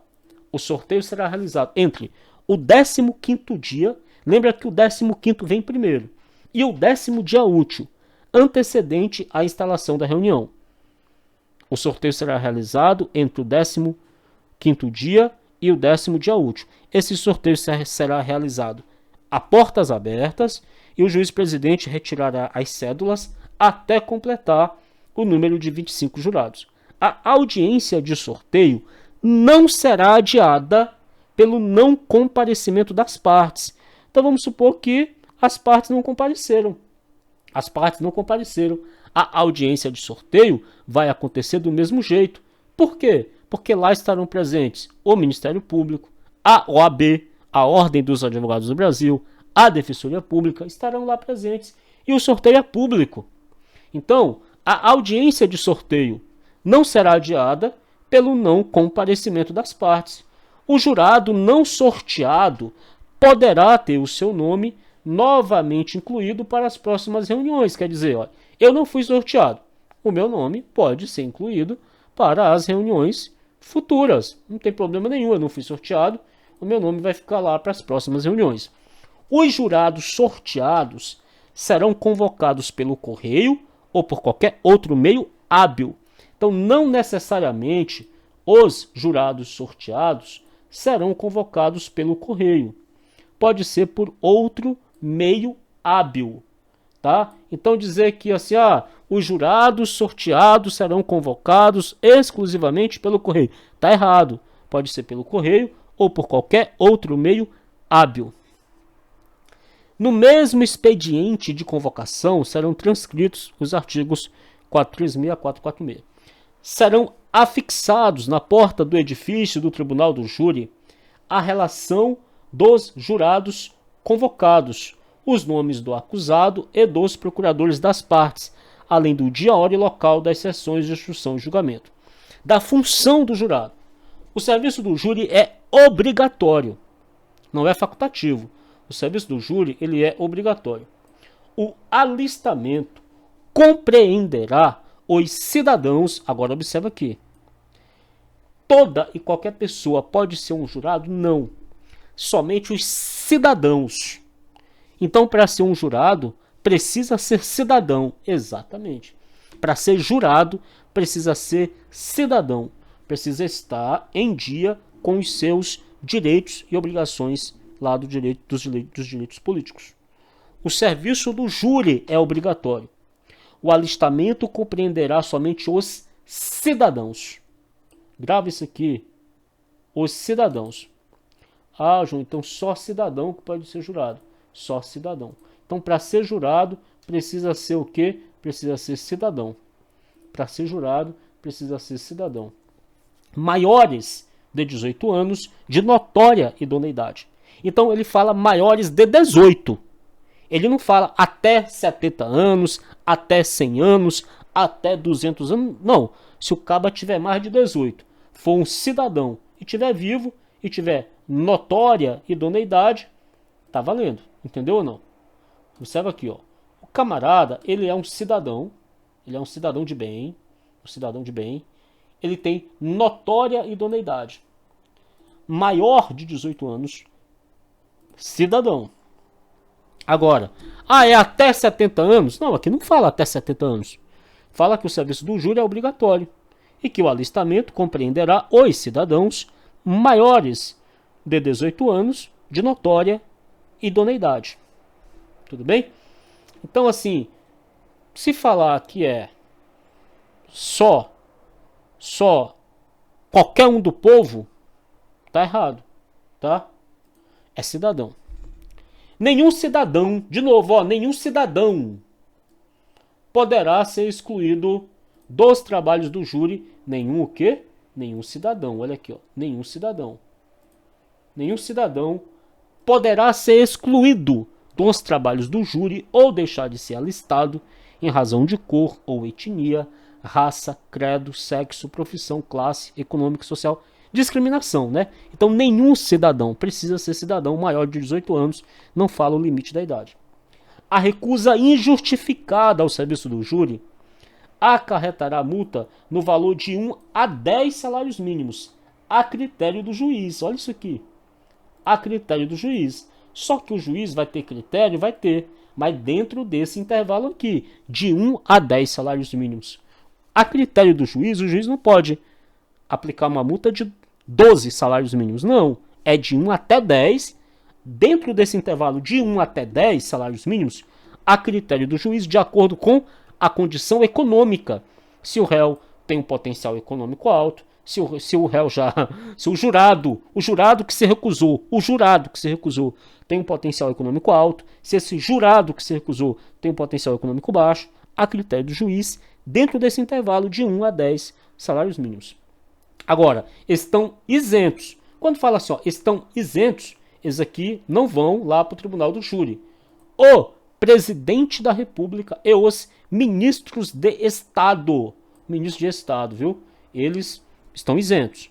Os governadores e os secretários de Estado do governo do governador, os membros do Congresso Nacional, das Assembleias Legislativas e das Câmaras Distrital e Municipal. Ah, é aqui que teve essa parada da Câmara Municipal, que eu achava que era lá do Código de Processo Civil, que prestarão depoimento na sua residência onde indicar. Rapaz, mas eu li em algum lugar que tinha Câmara Distrital. É aqui. Os vereadores estão isentos, ó. Os vereadores estão isentos. Lá não fala vereador não, lá no Código de Processo Civil, quando fala lá que serão ouvidos na sua residência ou onde desempenhem sua função, o que indicar, né? Lá não fala vereador não, mas aqui fala. Aqui os vereadores estão isentos do tribunal do júri, os vereadores, ó. Os vereadores estão isentos do tribunal do júri. Os vereadores estão isentos do tribunal do júri, os vereadores. Os prefeitos municipais, os magistrados, então aqui entra magistrado. Magistrado, ministro do STF, juiz de direito, juiz federal, os magistrados, né? Os magistrados e os membros do Ministério Público e da Defensoria Pública, os promotores, os defensores públicos, os servidores do Poder Judiciário, do Ministério Público e da Defensoria Pública, os servidores também, as autoridades e os servidores da Polícia e da Segurança Pública, as autoridades da Polícia e da Segurança Pública, os militares em serviço ativo, militar que está isento do Tribunal do Júri é em serviço ativo. Militar que está isento do Tribunal do Júri é em serviço ativo. Militar que está isento do Tribunal do Júri é em serviço ativo, tá? Serviço ativo, aí ele está isento do Tribunal do Júri, tá? Se for um militar que não está na ativa, pensa, no militar, ele está aposentado, é militar, mas está aposentado. Ele não está isento do Tribunal do Júri, só está isento o militar que está em serviço ativo. E os cidadãos maiores de 70 anos que requeiram a sua dispensa, quer dizer, em relação aos cidadãos maiores de 70 anos, aqui, os cidadãos, então é cidadão mesmo, os cidadãos maiores de 70 anos, os cidadãos maiores de 70 anos, mas não são quaisquer. É somente aqueles que requeiram. O cidadão maior de 70 anos, ele precisa requerer a dispensa. Tudo bem, 70 anos, ele não é obrigado a participar do júri, mas não é uma desobrigação automática. Ele precisa requisitar a dispensa. E aqueles que o requererem, demonstrando justo impedimento. Por exemplo, uma mulher grávida que está ali no mês de ter a criança. Ora, é um justo impedimento para pedir a dispensa, tudo bem? A dispensa. Vamos lá.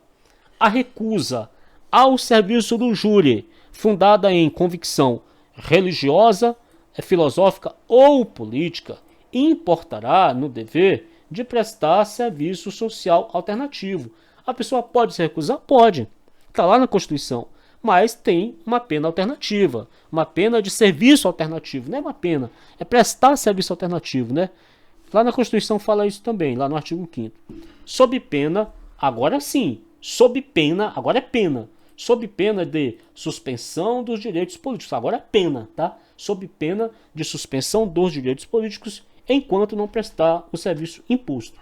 Então, se a pessoa quiser se recusar ao serviço do júri, fundada em convicção religiosa, filosófica ou política, pode, mas vai ter que prestar um serviço alternativo, sob pena de suspensão dos direitos políticos, enquanto não prestar o serviço alternativo. Beleza? Muito bem, vamos continuar. Entende-se por serviço alternativo aqui no Tribunal do Júri o exercício de atividades de caráter administrativo, assistencial, filantrópico ou mesmo produtivo, no Poder Judiciário, na Defensoria Pública, no Ministério Público ou em entidade conveniada. Pode ser uma entidade conveniada para esses fins. Beleza? O juiz fixará o serviço alternativo atendendo aos princípios da proporcionalidade e da razoabilidade.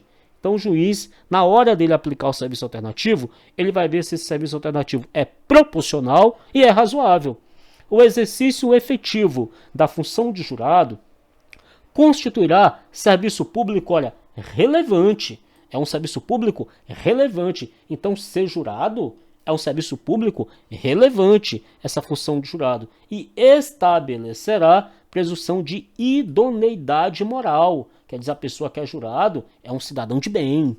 Constitui também direito do jurado, na condição do artigo 439, preferência, tá vendo aqui? Por isso que quando a gente se inscreve lá para o concurso público, pergunta assim, você já foi jurado, né? Em igualdade de condições nas licitações, nas licitações públicas, tem preferência nas licitações públicas, meu amigo. Então, se você foi jurado, você tem preferência, tá? É critério de desempate nas licitações públicas e no provimento, mediante concurso de cargo ou função pública, né? Por isso que quando a gente vai se inscrever lá, pergunta se foi jurado, bem como nos casos de promoção funcional, para você ter uma promoção dentro da sua carreira, promoção funcional e ou remoção voluntária. Se a pessoa quer ser removida voluntariamente, ela tem preferência porque ela serviu como jurado. Olha como é importante, né? Olha, guarda isso aqui, promoção funcional ou remoção voluntária, não é remoção involuntária. A remoção involuntária, a pessoa vai sem querer. A voluntária é aquela que ela quer, só que tem um monte de gente que quer também, porque é um lugar muito bom, aí ela tem preferência, a voluntária. Nenhum desconto será feito nos vencimentos ou salário do jurado sorteado que comparecer à sessão do júri. Não pode descontar o pagamento do cara. Ao jurado que, sem causa legítima, deixar de comparecer no dia marcado para a audiência ou retirar-se sem ser dispensado pelo presidente, incorrerá em multa de 1 a 10 salários mínimos. Veja, a critério do juiz de acordo com a sua condição econômica. Veja bem, o jurado, sem causa legítima, não compareceu à sessão. Não compareceu. Ou ele compareceu, mas ele saiu antes de ser dispensado pelo juiz presidente do Tribunal do Júri. Ou ele não foi, sem motivo, ou ele saiu antes de ser dispensado. Multa de 1 a 10 salários mínimos, a critério do juiz de acordo com a sua condição econômica. Somente será aceita escusa que a pessoa não poder participar, fundada em motivo relevante, devidamente comprovado e apresentada, ressalvadas as hipóteses de força maior até o momento da chamada dos jurados. Vamos entender isso aqui. Força maior. Por exemplo, a pessoa estava indo lá para a sessão do júri, a pessoa estava indo, só que aconteceu um acidente na estrada. A pessoa bateu o carro, não conseguiu chegar. Comprovada até o momento e apresentada até o momento da chamada dos jurados. Até o momento da chamada dos jurados. Somente será aceita escusa fundada em motivo relevante, devidamente comprovado e apresentada, ressalvadas as hipóteses de força maior até o momento da chamada dos jurados. O jurado somente será dispensado por decisão motivada do juiz presidente e ainda assim tem que consignar na ata, que o juiz dispensou aquele jurado, tá? O juiz dispensou aquele jurado. Isso aqui precisa consignar na ata. O jurado, no exercício da função ou a pretexto de exercer a função, não só no exercício da função, a pretexto de exercer a função, será responsável criminalmente nos mesmos termos em que são os juízes togados. Nos mesmos termos que são os juízes togados. Observe isso aqui. O jurado, no exercício da função, e não apenas no exercício da função, a pretexto de exercer a função. O jurado, no exercício da função ou a pretexto de exercê-la, será responsável criminalmente nos mesmos termos em que o são os juízes togados. Aos suplentes, observa bem, o suplente também entra nesse balaio aqui. Aos suplentes, quando convocados, porque se o suplente não for convocado, beleza. O suplente, quando convocado, não é em qualquer caso. Não basta ser suplente, tem que ser convocado. Não basta ser suplente, tem que ser convocado. Aos suplentes, quando convocados, serão aplicáveis os dispositivos referentes às dispensas, faltas e escusas e à equiparação de responsabilidade penal igual os jurados titulares aí são equiparados criminalmente aí no exercício da função ou a pretexto de exercer a função de jurado, igual os juízes togados. Da composição do tribunal do júri e da formação do conselho de sentença. O tribunal do júri é composto por um juiz togado, seu presidente, e por 25 jurados. Aqui deveria ter uma vírgula, na minha opinião. Aqui deveria ter uma vírgula aqui. Faltou essa vírgula aí, tá? O tribunal do júri é composto por um juiz togado, seu presidente, e por 25 jurados, que serão sorteados dentre os 7. Observa bem. O tribunal do júri é composto por um juiz togado, seu presidente, e por 25 jurados, que serão sorteados dentre os alistados. Então, 25 jurados serão sorteados daquela lista lá, 800 a 1.500, nas comarcas que tenham mais de 1 milhão de habitantes, né? Aí depois, 300 a 700, nas comarcas que tenham mais de 100 mil habitantes. 80 a 400 nas comarcas que tenham menos de 100 mil habitantes. Esses 25 serão sorteados desses números aí. 7 desses 25 vão compor o conselho de sentença. 7 vão compor o conselho de sentença. 7 em cada sessão de julgamento. 7 são impedidos de servir no mesmo julgamento. Olha, são impedidos, quer dizer, não podem servir no mesmo julgamento. Eles não podem servir. Marido e mulher, não pode. Ascendente e descendente, quer dizer, eu e o meu pai, não posso. Eu e o meu filho, não posso. Ó. Ascendente e descendente, tudo bem? O meu filho é meu descendente. Eu, em relação ao meu filho, sou ascendente dele. Porque o meu filho, quando ele olha para mim, eu sou o ascendente. E o meu filho é o meu descendente. Sogro e genro ou nora. Olha aqui, ó. Sogro, genro ou nora. Não pode. Irmãos e cunhados. Tem um detalhe aqui. Durante o cunhadio. Irmãos e cunhados durante o cunhadio. Tio e sobrinho. Não pode, ó. Tio e sobrinho não pode. Tio e sobrinho não pode. Beleza? Cuidado. Tio e sobrinho não pode. Padrasto, madrastra ou enteado. Não pode. O mesmo impedimento ocorrerá em relação às pessoas que mantenham união estável, reconhecida como entidade familiar. Então vamos supor que o cabra está em união estável. Ele não é casado civilmente, mas vive em união estável, reconhecida como uma entidade familiar. Também não pode. Beleza? Também não pode. Beleza? Aplica-se aos jurados o disposto sobre os impedimentos, a suspeição e as incompatibilidades dos juízes togados. Então, se o jurado ele é amigo íntimo ou inimigo capital do réu, ele é suspeito.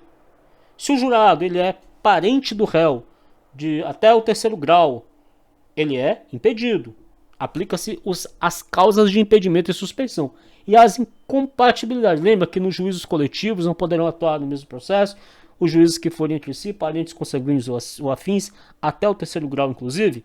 Isso é incompatibilidade. Não pode também, tá? Porque o júri é um juízo coletivo. São 7 pessoas julgando. Tudo bem? Não poderá servir o jurado que tiver funcionado em julgamento anterior do mesmo processo, independentemente da causa determinante do julgamento posterior. Então, já teve um julgamento relativo ao mesmo processo, esse jurado não pode funcionar no próximo julgamento, porque ele já funcionou em um julgamento anterior do mesmo processo. Lembra daquele caso lá do impedimento do juiz que já atuou em outro processo? Não pode aqui também, porque ao jurado se aplica isso também, independentemente da causa que determinar o julgamento posterior. Não importa o motivo, se ele já atuou no julgamento anterior do mesmo processo, ele não pode.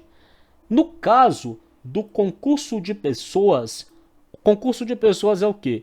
Há mais de um réu, há 2 réus. Aí esse jurado integrou o conselho de sentença que julgou o outro acusado. Veja, tem 2 réus e ele já integrou um conselho que julgou o outro acusado. Porque às vezes o julgamento foi desmembrado, concorda? Às vezes aquele julgamento foi desmembrado. E naquela desmembração do julgamento, julgou primeiro um e depois julgou o outro. Esse jurado já participou de um conselho de sentença que julgou o outro. Ele não pode agora atuar nesse aqui que vai julgar o outro. Não pode. Tiver manifestado prévia disposição para condenar ou absolver o acusado. Para condenar ou absolver. Se ele tem prévia disposição, não pode também, se ele manifestou essa prévia disposição, não pode também participar do conselho de sentença. Dos impedidos entre si por parentesco ou relação de convivência, lembra da união estável, servirá o que houver sido sorteado em primeiro lugar. Por exemplo, eu e minha mulher fomos alistados para ser jurados. Eu fui sorteado primeiro, então eu vou e ela não vai. Ela foi sorteada primeiro, ela vai, eu não vou. Os jurados excluídos por impedimento ou suspeição ou incompatibilidade serão considerados para a constituição do número legal exigível para a realização da sessão.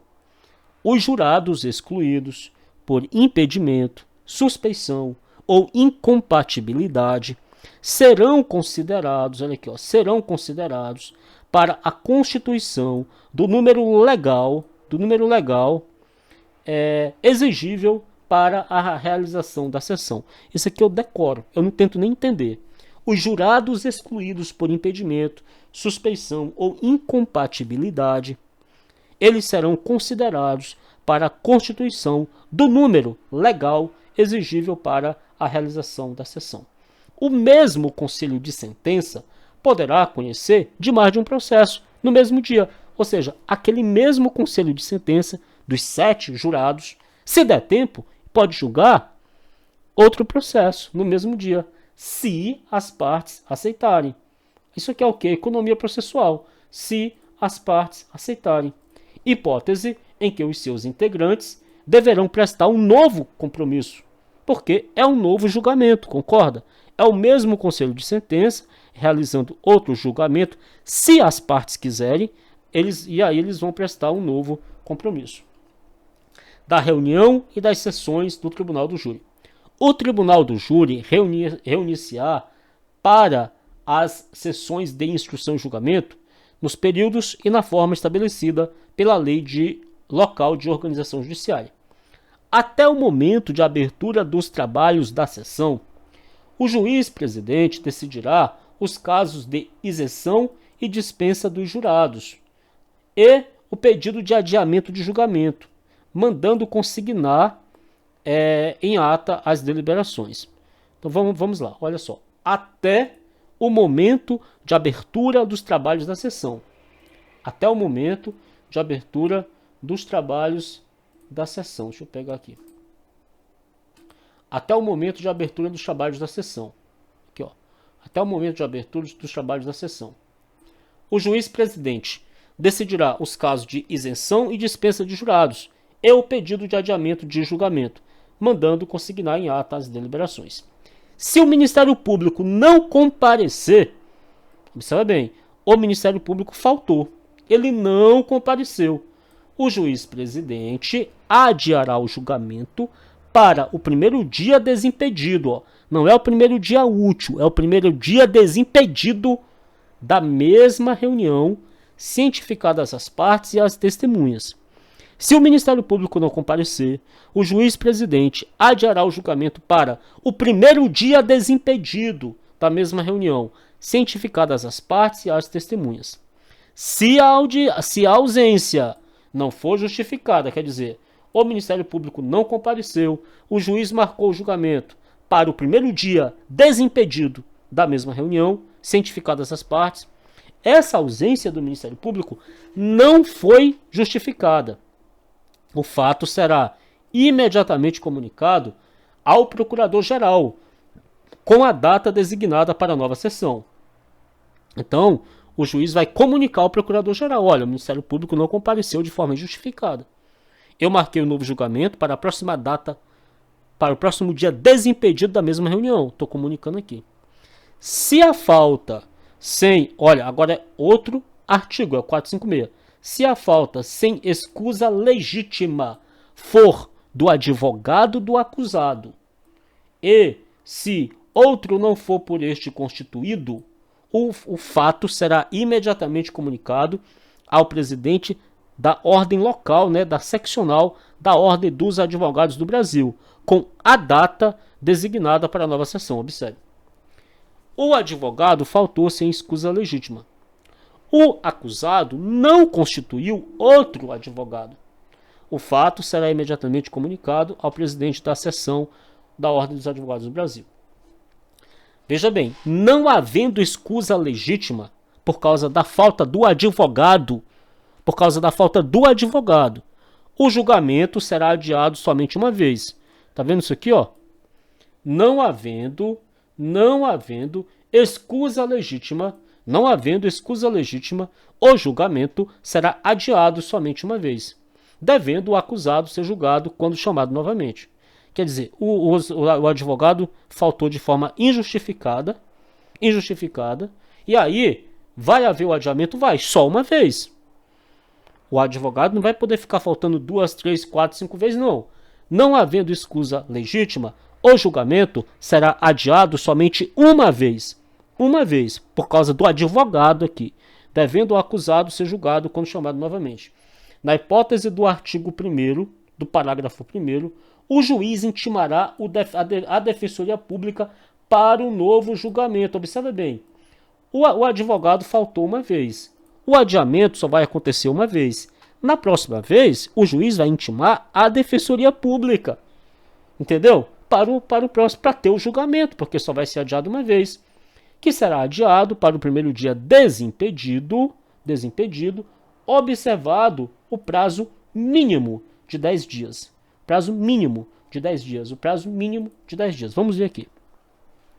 Na hipótese do parágrafo 1º deste artigo, que é quando o advogado faltou sem causa legítima, o julgamento será adiado somente uma vez, o juiz vai intimar a Defensoria Pública, entendeu? Para o novo julgamento. E esse novo julgamento será adiado para o primeiro dia desimpedido, observado o prazo mínimo de 10 dias. O prazo mínimo, olha aqui, ó, o prazo mínimo de 10 dias, tá? Observado aqui esse prazo mínimo de 10 dias, beleza? Observado o prazo mínimo de 10 dias, olha aqui, ó, de 10 dias. O julgamento não será adiado pelo não comparecimento do acusado solto. Veja bem, o acusado solto não compareceu. O julgamento vai ser adiado? Não vai ser adiado. O julgamento não será adiado pelo não comparecimento do acusado solto, do assistente ou do advogado do querelante, que tiver sido regularmente intimado. Quer dizer, o cara foi intimado de forma regular e mesmo assim ele não veio.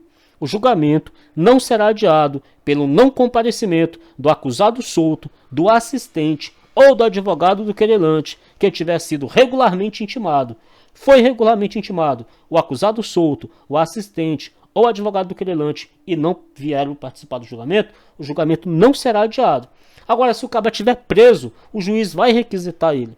Mas se ele estiver solto e não veio porque não quis, ele foi regularmente intimado e não veio porque não quis, aí, meu amigo, minha amiga, o julgamento vai continuar. Os pedidos de adiamento e as justificações de não comparecimento deverão ser, salvo comprovado motivo de força maior, previamente submetidos à apreciação do juiz presidente do Tribunal do Júri. Se o acusado preso não for conduzido, aqui não é o acusado solto. O julgamento não será adiado pela ausência do acusado solto, do advogado do querelante, do assistente, que tiverem sido regularmente intimados. Aqui não. Aqui é o acusado preso. O cara está preso. Se o acusado preso não for conduzido, o julgamento será adiado para o primeiro dia desimpedido da mesma reunião. Então, se o acusado preso não for conduzido, o juiz vai adiar o julgamento, salvo se houver pedido de dispensa de comparecimento subscrito por ele, acusado, e pelo seu defensor. Observa bem aqui, se o acusado preso não quiser comparecer, ele não é obrigado a comparecer. Mas para isso, o requerimento da ausência, da dispensa, precisa ser assinado pelo próprio acusado preso e pelo seu defensor também. Não basta assinar só o acusado preso e não basta assinar só o defensor. Os dois têm que assinar que o acusado preso não quer ser conduzido, não quer participar do julgamento. Se o acusado preso não for conduzido, o julgamento será adiado para o primeiro dia desimpedido da mesma sessão, salvo se houver um pedido de dispensa. Aí tudo bem, o julgamento vai acontecer. Mas esse pedido de dispensa, para que o julgamento aconteça, não seja adiado, tem que ser assinado por ele e pelo seu defensor. Se a testemunha, sem justa causa, deixar de comparecer, observa bem, a testemunha, sem justa causa, deixar de comparecer, observa bem, o juiz presidente, sem prejuízo da ação penal pela desobediência, aplicar-lhe-á a pena de 1 a 10 salários mínimos, lembra? Dependendo da condição econômica, vai aplicar aquela pena, observa. Se a testemunha, sem justa causa, deixar de comparecer, o juiz presidente, além da pena, além da ação penal pela desobediência,